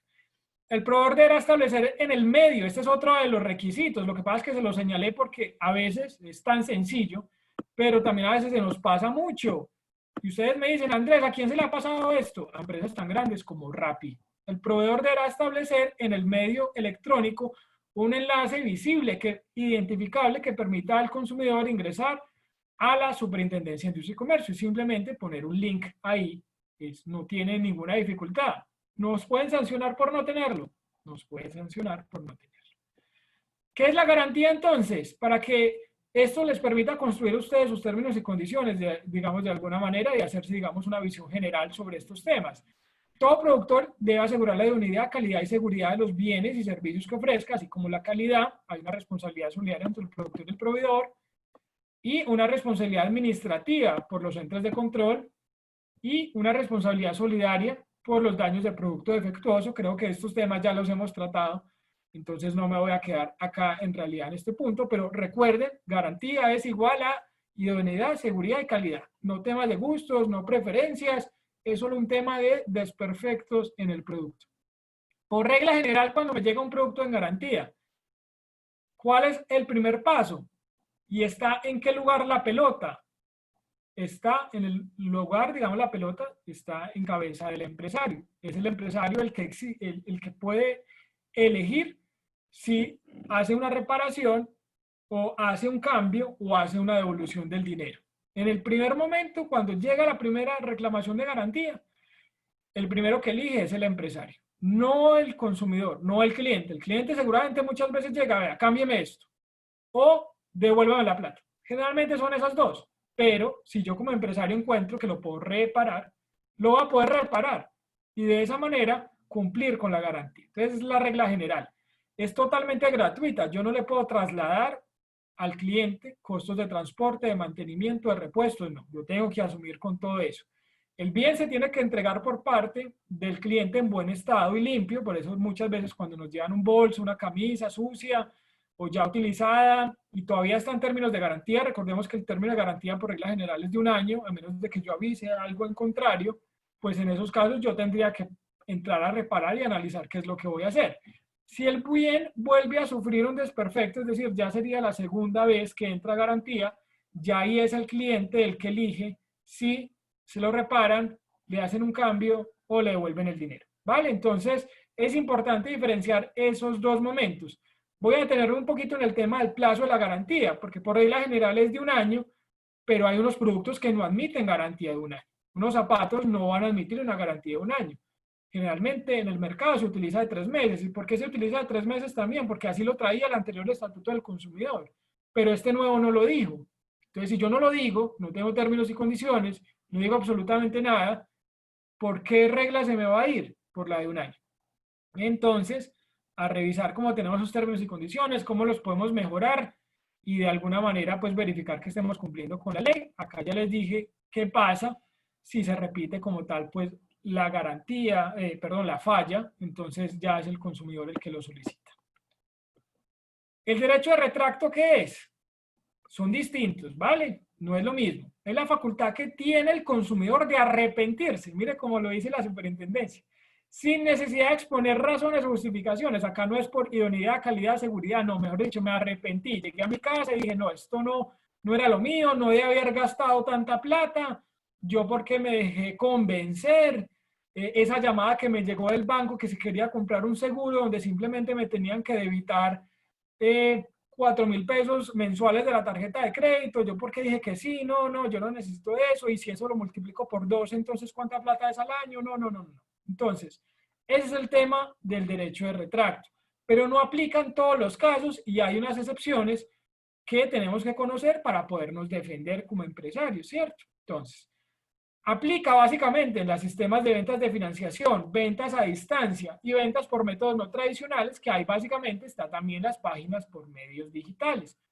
¿Cuáles son los sistemas de financiación? Cuando yo como empresario financio el producto directamente.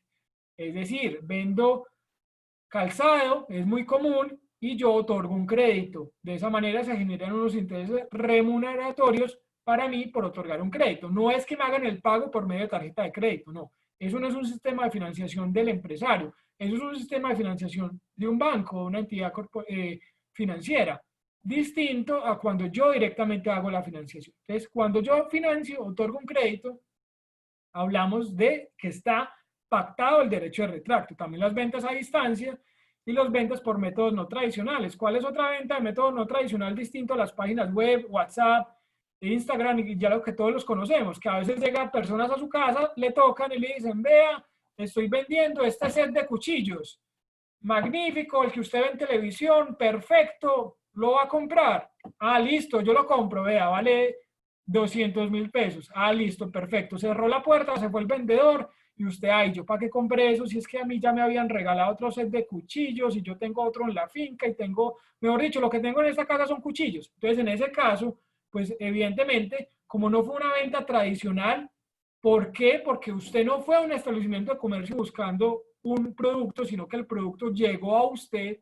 En esos casos está pactado el derecho de retracto. Se entiende que el consumidor está en una situación, digamos, un poco más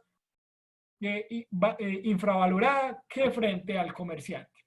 El término máximo es de 5 días hábiles contados a partir de la entrega del bien o de la celebración del contrato de prestación de servicios, porque también esto aplica como tal para los servicios. Pensemos, me llamaron de una agencia de viajes, me ofrecieron un paquete todo incluido, es un paquete financiado, entonces ahí también está pactado el derecho de retracto, ¿vale? El consumidor deberá devolver el producto por los mismos medios y en las mismas condiciones que lo recibió. Es acá el consumidor el que lo tiene que devolver. Recordemos que la garantía era el productor, el empresario, el comerciante, el que tenía que asumir los costos y los gastos. Acá es directamente el consumidor el que lo tiene que hacer en las mismas condiciones. Pilas, porque cuando yo vendo una camisa y tiene unas etiquetas, y esas etiquetas me van a devolver el producto porque lo hicieron por venta de un e-commerce, y entonces está operando el derecho de retracto y me lo van a devolver, y ya no tiene etiquetas, está usada, está arrugado.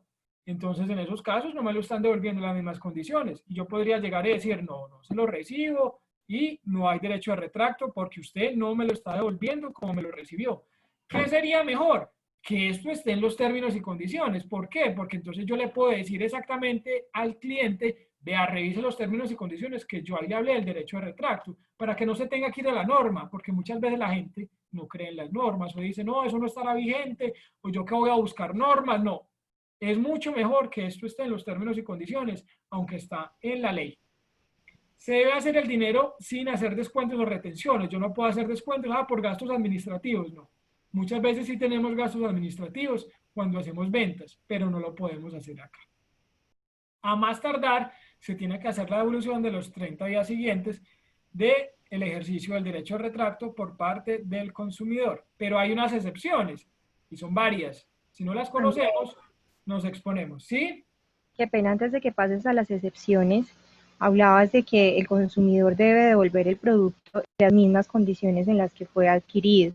Sí. Entonces nos preguntan por acá si el empresario puede definir qué producto recibe en ejercicio de ese retracto.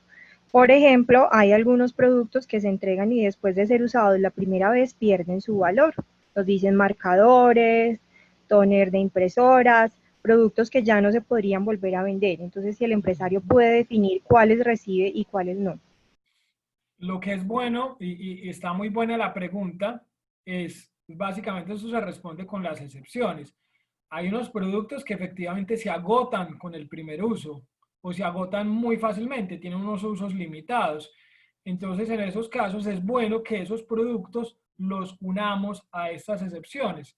Por ejemplo, ese podría ser un tema, por ejemplo, de productos perecederos. Si yo exactamente pongo los términos y condiciones, que es un producto ya perecedero, que se agotó en su primer uso, pues entonces, digamos, aun cuando esto no sea estrictamente un alimento, si eso está, digamos, regulado en los términos y condiciones, yo considero que sí se puede hacer. Pero digamos que ya hay unos casos muy particulares, porque por ejemplo el tema del toner.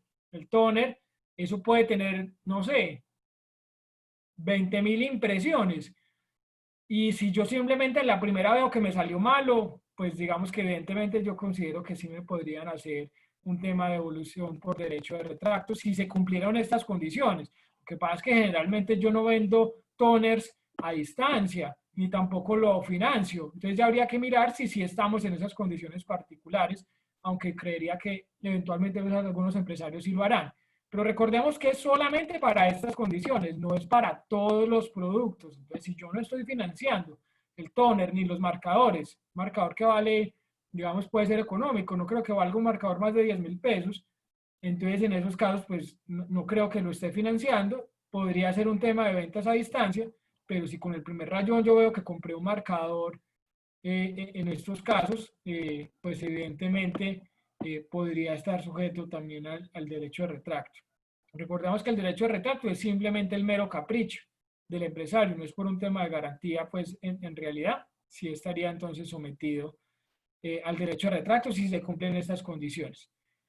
Contratos de prestación de servicios que ya haya comenzado con el acuerdo, si ya comenzó, digamos, como tal, la ejecución de un contrato de prestación de servicios con el acuerdo del consumidor, pues en esos casos no puede haber derecho de retracto, ¿cierto? Si yo, por ejemplo, le compré a una empresa de mantenimiento que venga a mi casa y me la pinte, es una satisfacción privada, es mi casa, no es mi empresa, no, yo no me dedico a pintar casas ni a revender productos de venta de casas, y ya viene la persona acá y empezó con su trabajo, ya llevan 2 días y yo llego y digo, no, no, no, derecho de retracto. No, obviamente ahí eso no aplica. Contratos de suministro de bienes o servicios cuyo precio fluctúe en el mercado, por ejemplo el café, el banano, el azúcar, unas acciones, eso cambia todos los días. Yo no puedo decir que luego que me los vuelvan a devolver cuando ya de pronto el precio bajó, porque ahí sería, digamos, seguramente un tema violatorio de la buena fe. Suministro de bienes confeccionados o claramente personalizados. Yo quiero un carro que sea color naranjado, fosforescente, con rines verdes y con una calcomanía gigante del Atlético Nacional. Yo soy hincha de Nacional, pero digamos que no quisiera que eso estuviera, digamos, como tal en mi carro. Pero habrá quien sí lo quiera. En esos casos, pues me llega el carro así y eventualmente yo lo quiero devolver, pues, pero no, ahí no se puede hacer porque fue un producto claramente personalizado. Pongamos otro ejemplo más del día a día. Me compran una cama para mi niño que acaba de pronto de cumplir 5 años y yo le quiero regalar una cama en forma de carro. Entonces, a él le gustan mucho los Ferraris, entonces tiene que ser un Ferrari para su cama. Se le confecciona, se le hace perfecto y se le entrega la cama al niño y luego el niño dice, no, a mí no me gusta Ferrari, sino que me gusta es McLaren. No me gusta ese rojo porque no me deja dormir. No hay derecho de retracto ahí porque era un producto claramente personalizado. Suministro de bienes que por su naturaleza no puedan ser devueltos o puedan deteriorarse o caducar con rapidez. Acá podríamos analizar temas del tóner o temas de los marcadores o temas de esos productos. Eventualmente estarían acá. Lo que pasa es que habría que analizar cada caso concreto porque te digo, con el tóner me queda un poco de duda, pero si es un marcador que es muy especial y se caduca muy rápido, o eventualmente yo no soy experto en tintas, pero si de pronto ya eso se caducó y se deterioró, no se pueden devolver. Si yo lo pacto ahí en los términos y condiciones, voy a estar mucho mejor protegido a que simplemente lo dejo a manos de que sea luego la Superintendencia de Industria y Comercio o el mismo consumidor el que lo interprete. Apuestas y loterías, pues no. Compré el tiquete, no cayó, lo voy a devolver. No, cierto que no. Productos perecederos también con los temas de las comidas. me llegó como tal la hamburguesa que pedí y la quiero devolver, no, no aplica.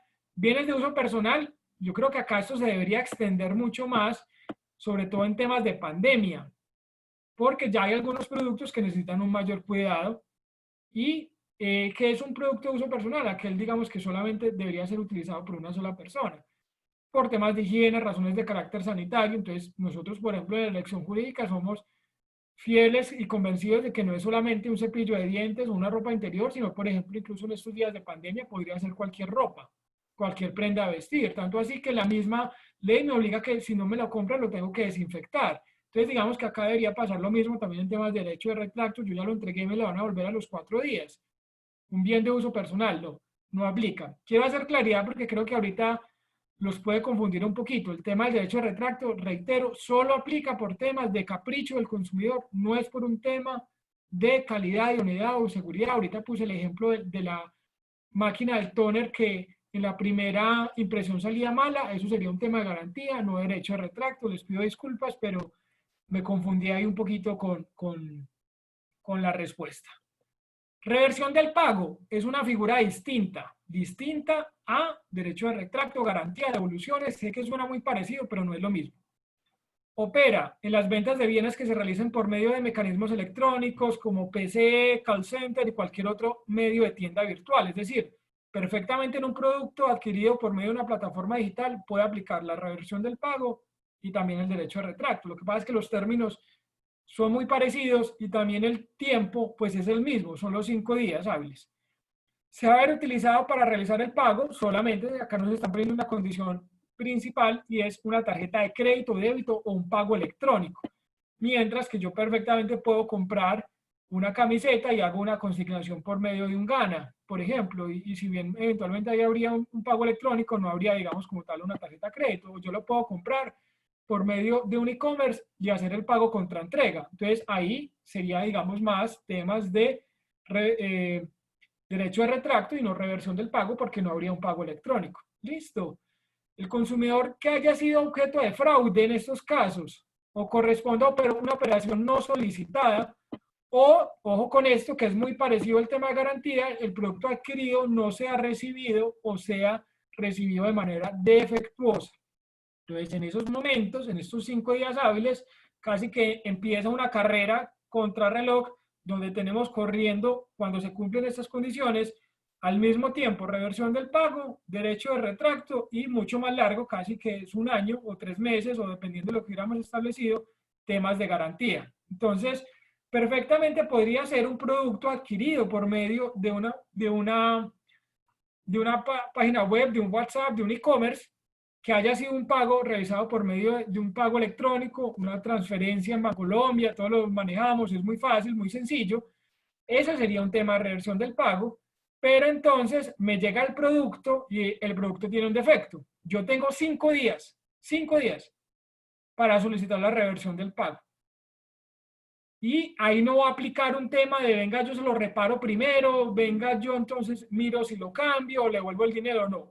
Perfectamente, si el consumidor se va por esa alternativa, es la entidad emisora del documento financiero electrónico, el método de pago electrónico, el que va a hacer la reversión del pago. Entonces, ese es otro tema que es muy importante, pero esto tiene un procedimiento, no es simplemente un capricho del consumidor, como si es la reversión del pago, sino que tiene que presentar una queja. Ojo con esas quejas, porque las tenemos que responder, las tenemos que analizar. Si no las respondemos, no las analizamos, tenemos un buzón del e-commerce, pero eso lo revisamos cada 20 días, pues entonces, ¿cómo vamos a saber si nos están poniendo quejas o no, derechos de petición? O sea, eso hay que estarlo revisando constantemente. Y una vez presentada la queja ante el productor, se notifica al emisor del instrumento de pago y ellos verifican, pues que digamos tenga un sustento como tal el reclamo del consumidor y dentro de los 15 días hábiles siguientes proceden a hacer la reversión del pago. Y no te van a preguntar a ti como cliente, como empresario, si quieres que te hagan la reversión del pago. No, ellos mismos verifican y lo hacen.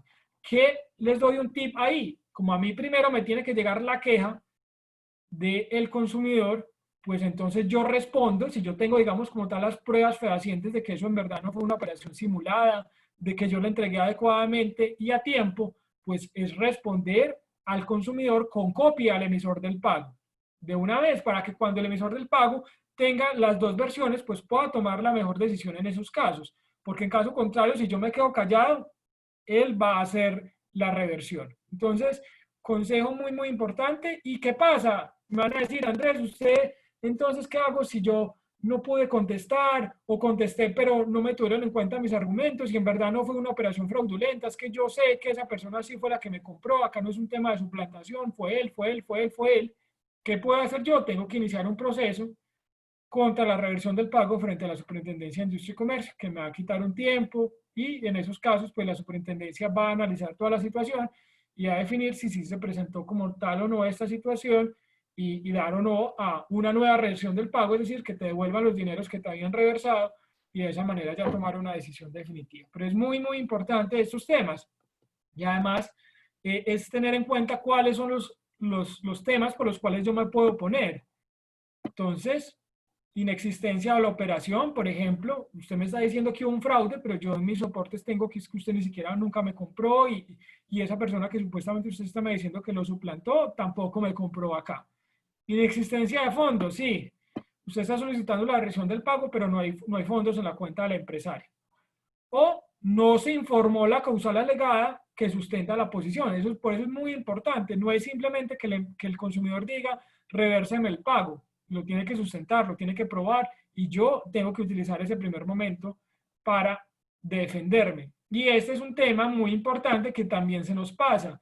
Yo tengo que informar en mi e-commerce, en mi página web, en mis términos y condiciones, que está a disposición de el consumidor un formulario para hacer la reversión del pago. Esto lo tengo que hacer. Si no lo hago, me pueden sancionar.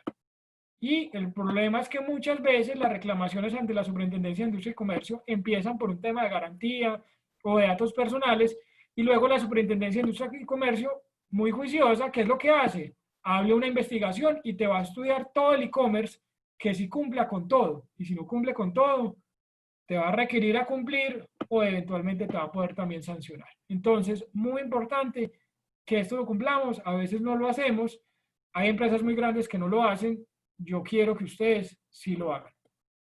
Acá les dejo este cuadro para que ustedes lo puedan manejar, para que lo hagan suyo, para que sea más fácil de entender, donde básicamente tenemos los conceptos, garantía, retracto, reversión del pago, cuándo procede, cuál es el plazo y las características generales. Acá digamos que es un cuadro muy resumido porque a veces existe mucha confusión entre cada uno de estos temas y yo no quiero que ustedes vayan confundidos de esta conferencia. Devoluciones, que es de pronto lo único que hemos tratado por encima.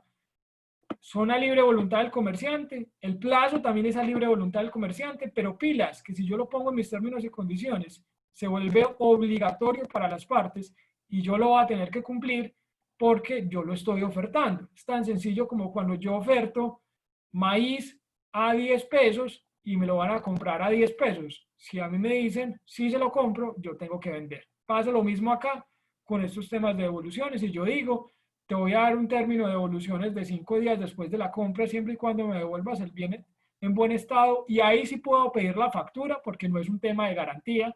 Y usted me traiga la factura, yo accedo como tal a esa solicitud suya. ¿Listo?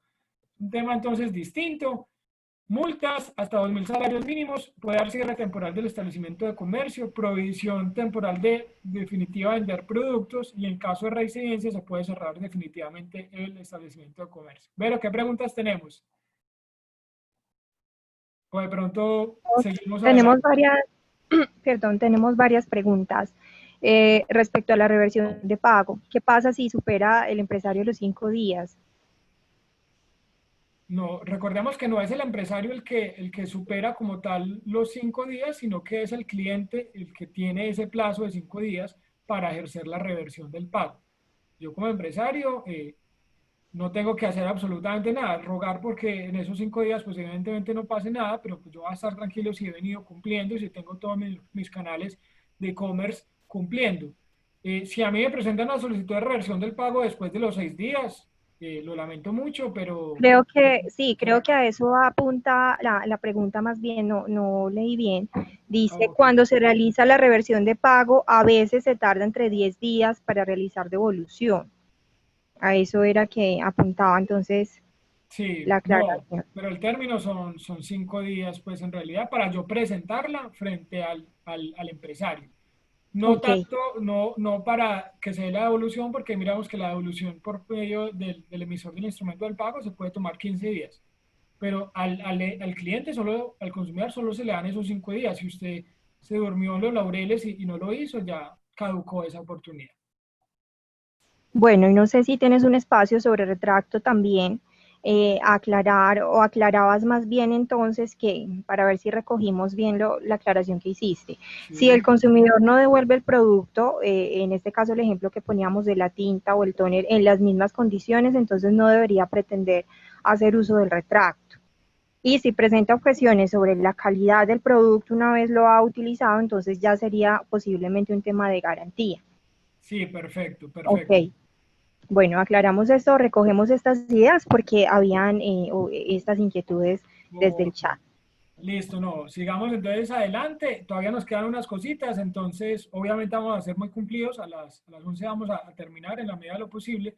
Entonces avancemos lo mejor en en estos nuevos elementos. ¿Qué es lo nuevo que también ha surgido?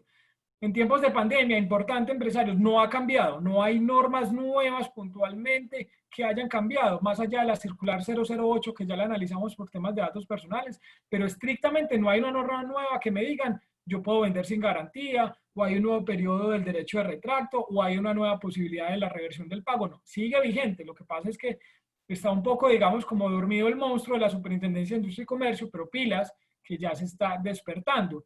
Se han puesto más de 2.600 denuncias en pandemia por temas de datos personales y por temas de denuncias, solicitud de información y temas relacionados con e-commerce y tratamiento de datos personales. La primera ciudad o departamento es Bogotá, luego sigue Antioquia. Entonces, muy importante, esto sigue ahí y la Superintendencia de Industria y Comercio sigue recibiendo todas esas solicitudes y seguramente las va a analizar cuando todo vuelva o se reactiva un poco más. Incluso sacó una APP para recibir PQRFS en tiempo real. Muy amable la superintendencia. Entonces usted simplemente descarga una aplicación y se puede ir por todo un centro comercial poniendo PQRFS. Entonces que no, esa no es la idea. Es facilitarlo de pronto a los consumidores, pero digamos que es que ustedes tengan en cuenta que básicamente la entidad sigue ahí y nos sigue vigilando y nos va a seguir requiriendo si no cumplimos como tal con la norma.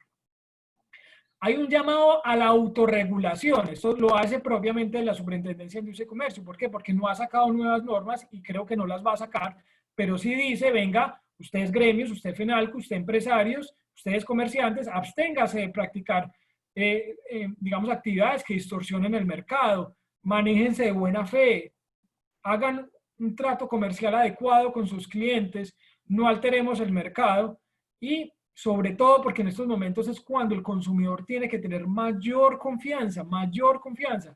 Hay muchas personas que apenas están haciendo sus primeras compras online. Si esa compra online les sale mal en sus canales de venta, es un cliente que no les va a volver a comprar o que va a ser muy difícil que vuelva a comprarles y que además no los va a recomendar. Y en este momento, cuando está tan contraída la economía, cuando los ingresos han bajado tanto, el empresario lo que necesita es generarle más confianza a los consumidores. Todos tenemos que generar más confianza para que la economía se vuelva a reactivar. Si hay más confianza, la gente va a poder gastar más y nos van a comprar más. Pero si yo tengo un e-commerce o tengo, digamos, como tal, unos canales electrónicos donde voy a tener eso colapsado por reclamos, no voy a cumplir datos personales, no le informo a mi cliente la información mínima, pues eso no va a generar confianza. Eso es un trabajo de todos. En realidad, cada uno suma, cada uno va sumando en temas de cómo generar más confianza y buenas prácticas en el mercado. Esto lo mezclo un poco con el tema de intereses y reportes en bases de datos, con el habeas data financiero que de pronto les mencioné un poco al inicio de la conferencia, ley 1266 del año 2008. ¿En este momento se pueden hacer reportes de centrales de riesgo? Sí. En todo el momento de la pandemia se pudieron, más o menos. ¿Por qué? Lo que pasó fue que la Superintendencia de Industria y Comercio, que es la entidad, digamos, propia que vigila a los comerciantes y estrictamente a la base de datos Procrédito, que es la base de datos por excelencia del comercio, pues entonces no estableció puntualmente unas restricciones para los comerciantes ni para Procrédito, como sí lo hizo para las entidades financieras.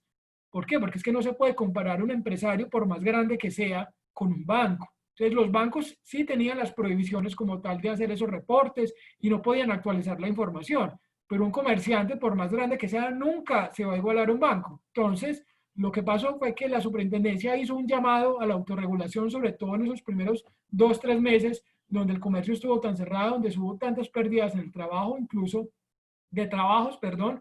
Incluso ella nos escribió a Cafenalco y en esos casos, pues nos llamó a la autorregulación. Nosotros preguntamos a los empresarios del sector cómo lo estaban haciendo y en esos casos, pues la superintendencia vio que lo estábamos haciendo muy bien porque muchos empresarios alzaron la mano y se pusieron la camiseta y dijeron, yo no voy a reportar, yo no voy a cobrar intereses, voy a establecer unas políticas preferenciales porque entiendo lo que está pasando pues en el mundo y de esa manera la Superintendencia de Industria y Comercio no reglamentó, pero ya en este momento no hay ninguna restricción, sobre todo ahorita cuando ya la economía está volviendo a despertar para que ustedes puedan hacer perfectamente cobro de intereses, reportes en centrales de riesgo y cobros prejurídicos, jurídicos también, aunque la rama judicial está un poco colapsada, pero la idea es que esto lo mezclemos no solamente con temas jurídicos, sino con temas de buenos tratos y de buenas políticas comerciales, ¿cierto? Pues de nada valgo yo salir a reportar a todos mis clientes y hacer un montón de procesos ejecutivos y me voy a quedar sin clientes. Esa no es la idea. Pilas con el habeas data financiero, también se puso una sanción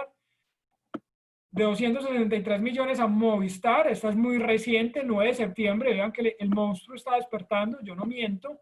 Y en esos casos, una sanción porque seguramente Movistar sí tenía autorización para tratamiento de datos personales, pero no tenía la autorización para reportar, consultar en bases de datos de carácter financiero. Entonces, las dos, no es una. Si yo estoy haciendo las dos, son las dos autorizaciones las que tengo que tener.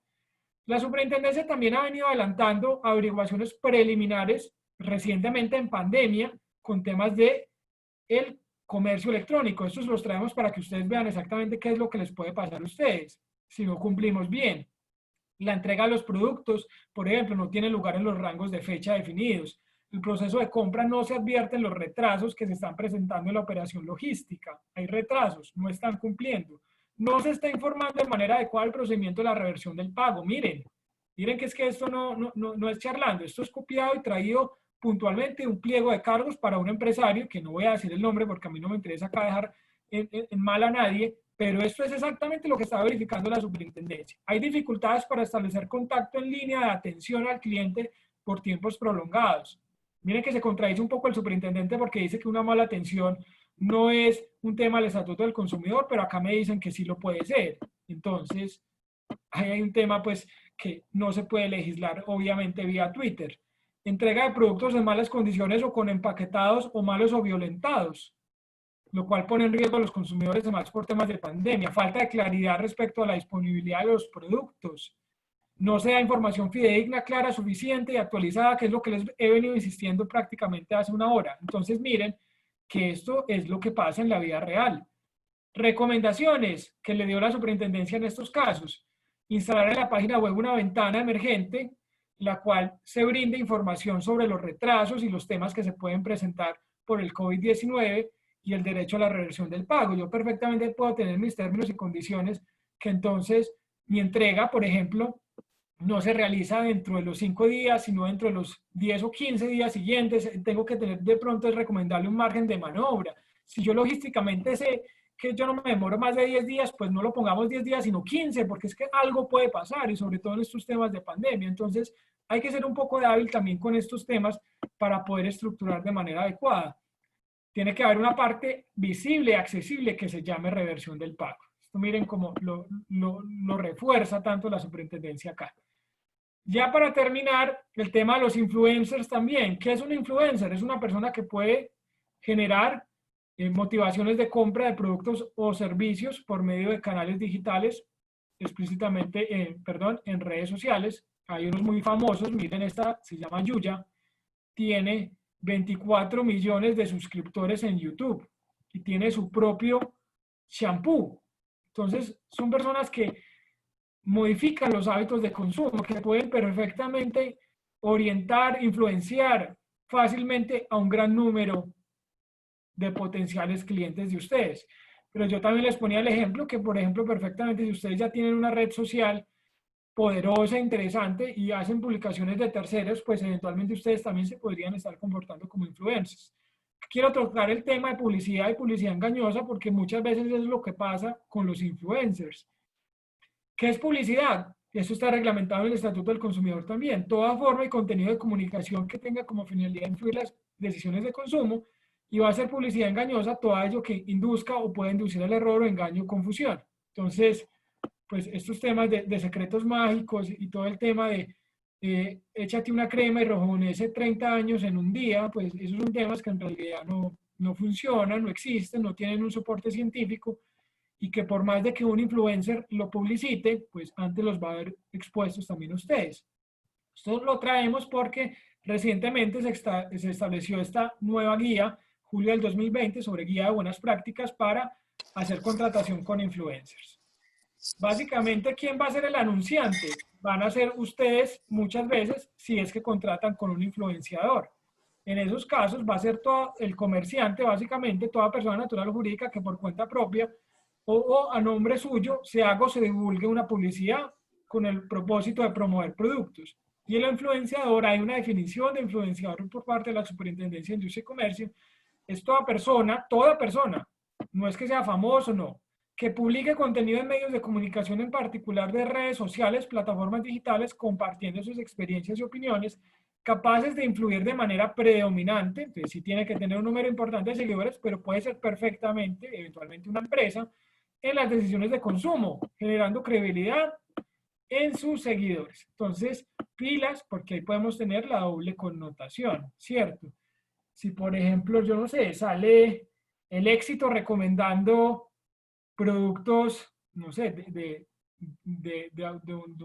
unos aguacates o de cualquier otro producto que no sea propiamente producido por ellos, en esos casos el éxito se estaría comportando como un influencer también. Entonces, es importante manejar estos temas. ¿Cuál es el tema acá? Es básicamente un tema de responsabilidad, porque puede ser que el influencer, por ejemplo, publique cosas que yo estrictamente no le dije. O puede ser que, por ejemplo, el influencer guiado por mí publique temas de publicidad engañosa. Yo le digo al influencer, ve, publica que es que con este secreto, con este noni mágico del Amazonas, vos vas a rebajar 10 kilos en un día. Y el influencer, como les interesa es la plata, pues simplemente muchas veces, eventualmente lo hará, pero lo hará sin ningún soporte. Entonces, eventualmente incluso el mismo influencer se va a poder sujeto a una responsabilidad. Entonces, es tener en cuenta que si existe una relación comercial entre el influenciador y el anunciante, el que va a ser como tal el responsable es el anunciante. Es decir, nosotros como empresarios, los que estamos atrás, a los que nos están promoviendo el producto o el servicio. Entonces es muy importante tener un contrato claro con ese influenciador, unos términos y condiciones, qué es lo que va a hacer pruebas antes de que se publique como tal, para poder, digamos, verificar que exactamente es lo que se está publicando. Si no hay una relación comercial claramente definida, sino que simplemente, por ejemplo, yo soy Yuya y Yuya fue hoy y vio unos productos nuevos no sé, un cosmético muy bueno que le gustó, pero no le han pagado ningún dinero, y en esos casos ella simplemente hace una publicación libre y espontánea, ahí es el anunciante, el influencer el que responde. Y acá hay algunas recomendaciones para ustedes como empresarios. Acatar las normas generales de protección de datos, identificar publicidad aquellos que tienen la finalidad, como publicidad aquellos que tienen la finalidad de influir en la decisión de consumo, es decir, no dejarlo como algo espontáneo, porque si en realidad yo le estoy pagando a alguien para que haga esa publicidad, pues en realidad es una publicidad, no es algo que surgió de un momento a otro. Diseñar una política de transparencia, exigir que la información que se le dé al consumidor sea clara y completa, participar activamente en la construcción y difusión de los mensajes, revisar periódicamente los comentarios y calificaciones de los consumidores, y recomendación, celebrar un contrato claro entre las partes. Recomendaciones de las publicaciones, ¿cómo se tienen que hacer? En español, un lenguaje simple y claro, lo más claro posible. La relación comercial debe ser clara con el influencer. Debe ser apta, legal y visible para todo tipo de dispositivos electrónicos. Sabemos que hay celulares, hay tabletas, hay iPads, hay computadores, mejor dicho, hay de todo. Entonces se tiene que poder leer en todos estos tipos de dispositivos. Y acá les traemos un ejemplo de cómo lo debería, digamos, publicitar el influencer. Hay 3, 4 oportunidades. Y no es válido o no es adecuado simplemente poner patrocinio o en gracias a, eso no, porque eso no es claro de que sí hay como tal una relación comercial entre el influencer y el comerciante. Bueno, digamos que acá ya estamos terminando. Simplemente recomendarles que nosotros en Fenalco, en alianza con Contexto Legal, tenemos este servicio que se llama e-commerce con legalidad para que ustedes puedan adquirir un acompañamiento jurídico experto para hacerles un traje a la medida de estos términos y condiciones, y que también viene en el paquete los términos y condiciones y protección de datos personales para ese e-commerce, puntualmente para el e-commerce, porque ya miramos que el sistema de protección de datos personales es mucho más completo, no es simplemente temas de relación con el e-commerce, sino que puede tener temas con trabajadores, temas con clientes, temas con aliados, por ejemplo, y bueno, nos interesa mucho que ustedes sepan que desde Fenalco Antioquia tenemos esta alternativa para ustedes, supremamente asequible. También les podemos diseñar el sistema completo de protección de datos personales. Recordemos que hay que estar actualizando constantemente el Registro Nacional de Bases de Datos, y que si no lo hacemos, pues nos pueden llegar sanciones. Y acá, digamos, obviamente también está la posibilidad de que se los hagamos muy completo. Tenemos el servicio de salvamento empresarial también para las empresas que lamentablemente están pasando por una situación económica difícil. Básicamente esto se hace en asocio con la Superintendencia de Sociedades, donde se nos permite entrar a establecer, digamos, algunas negociaciones económicas con sus acreedores. Finalmente, y le quisiera dar de pronto acá la palabra a la doctora Verónica para que nos cuente un poquito el servicio de reglamentos y también para dar respuesta a sus preguntas finales y agradecimientos. Por favor, escríbanos también en el chat cómo les pareció la charla y qué de pronto recomendaciones podrían tener para futuro. Bueno, hay varias preguntas que se nos han quedado sin resolver. De hecho, son bastantes, precisamente por cuestiones de tiempo. Pero algunos son afiliados, yo creo que la mayoría, entonces de pronto vamos a tratar de contestar algunas en estos minutos, pero si de pronto no alcanzamos, sí les pedimos el favor y les recordamos también que tienen acceso a la dirección jurídica, que constantemente estamos pendientes de esas consultas que ustedes puedan tener y nos pueden llamar. Ahora les dejamos los datos de contacto para resolver sobre todo esas preguntas que nos han hecho sobre casos muy puntuales que de pronto no es posible abordar en este momento. Abordemos las más generales, las que puedan impactar a todos. Exacto, nos devolvemos a datos personales, son preguntitas que se nos quedaron. Nos preguntaban, Andrés, ¿qué pasa con esos datos recolectados antes de la vigencia de la Ley de Protección de Datos? Que si es posible seguirlos utilizando o debe pedirse autorización. Tenemos que pedir autorización. Incluso después de entrar a vigencia en la ley, salió un decreto reglamentario que permitía que tú pudieras solicitar la autorización de manera directa o por medios masivos. Tú simplemente, digamos que se daba como una aceptación tácita. Le enviabas a los correos electrónicos o enviabas también a los celulares. Eso fue muy, muy masivo, lo hicieron varios operadores telefónicos, donde simplemente te avisaban que iban a hacer uso de tus datos personales y que si tú estabas en desacuerdo con esa política de datos personales, pues tenías que manifestarlo, pero que si no lo hacías, en esos casos, pues simplemente se entendía que lo estabas aceptando. Ya esa, digamos, modalidad ya no está vigente, estuvo vigente 3 o 6 meses máximo en el año 2012, 2013, entonces ya en este momento si nosotros tenemos bases de datos viejas de antes del año 2011, pues casi que tendríamos que coger uno a uno y llamarlo y pedirle la autorización. De acuerdo. En similar sentido nos preguntan entonces, ¿qué mecanismos tienen las personas jurídicas para la protección de datos? Cuando hablabas específicamente de todos estos temas de protección de datos personales, entonces hacían la consulta respecto a las personas jurídicas, cómo proteger entonces su información, y en el mismo sentido otra persona nos hablaba de cómo proteger esa información frente a un comercializador final, la información de la marca y en general los datos de la persona jurídica como tal. Listo, no. Ahí lo que pasa, empresarios, es que digamos que la ley rige para datos personales, pero yo perfectamente puedo regular en mis contratos comerciales temas de propiedades intangibles, de no uso de marca, de uso de confidencialidad, de no uso de mi información, y eso digamos que va a estar regulado puntualmente en mis contratos de cláusulas de confidencialidad y va a ser válido. Lo que pasa es que no tenemos como tal una norma general que reglamente hasta ese detalle. Igual recuerden que, por ejemplo, mucha de la información de las personas jurídicas es pública, está publicada ya sea en el RUES o en el registro mercantil. Yo en este momento perfectamente puedo entrar y solicitar un certificado de existencia y representación legal de cualquiera de ustedes y voy a tener mucha información pública de las empresas y allí está consignada.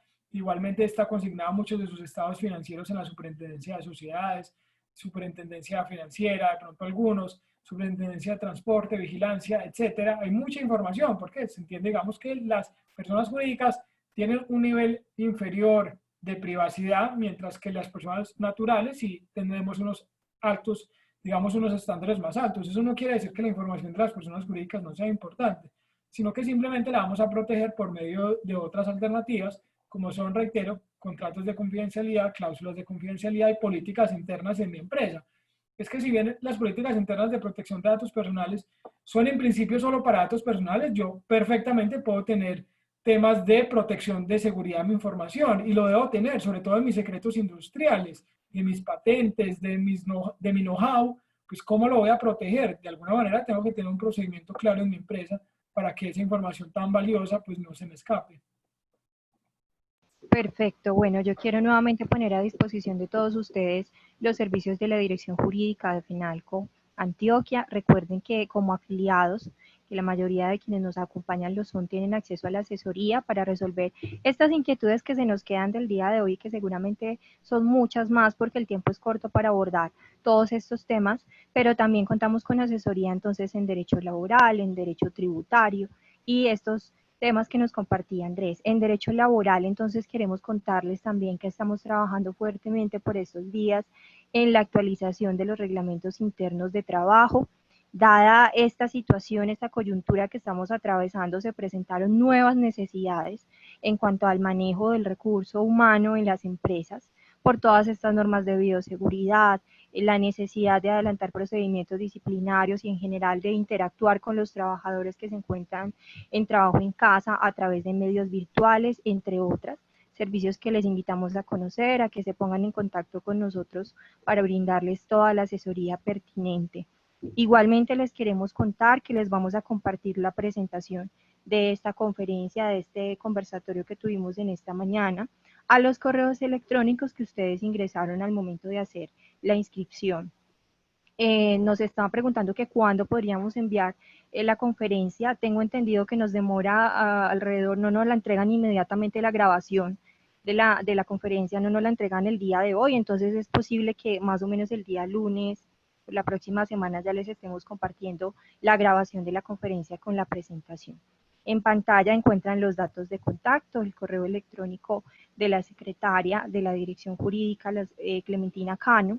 Allí nos pueden escribir también sus inquietudes y los teléfonos para que se comuniquen con nosotros.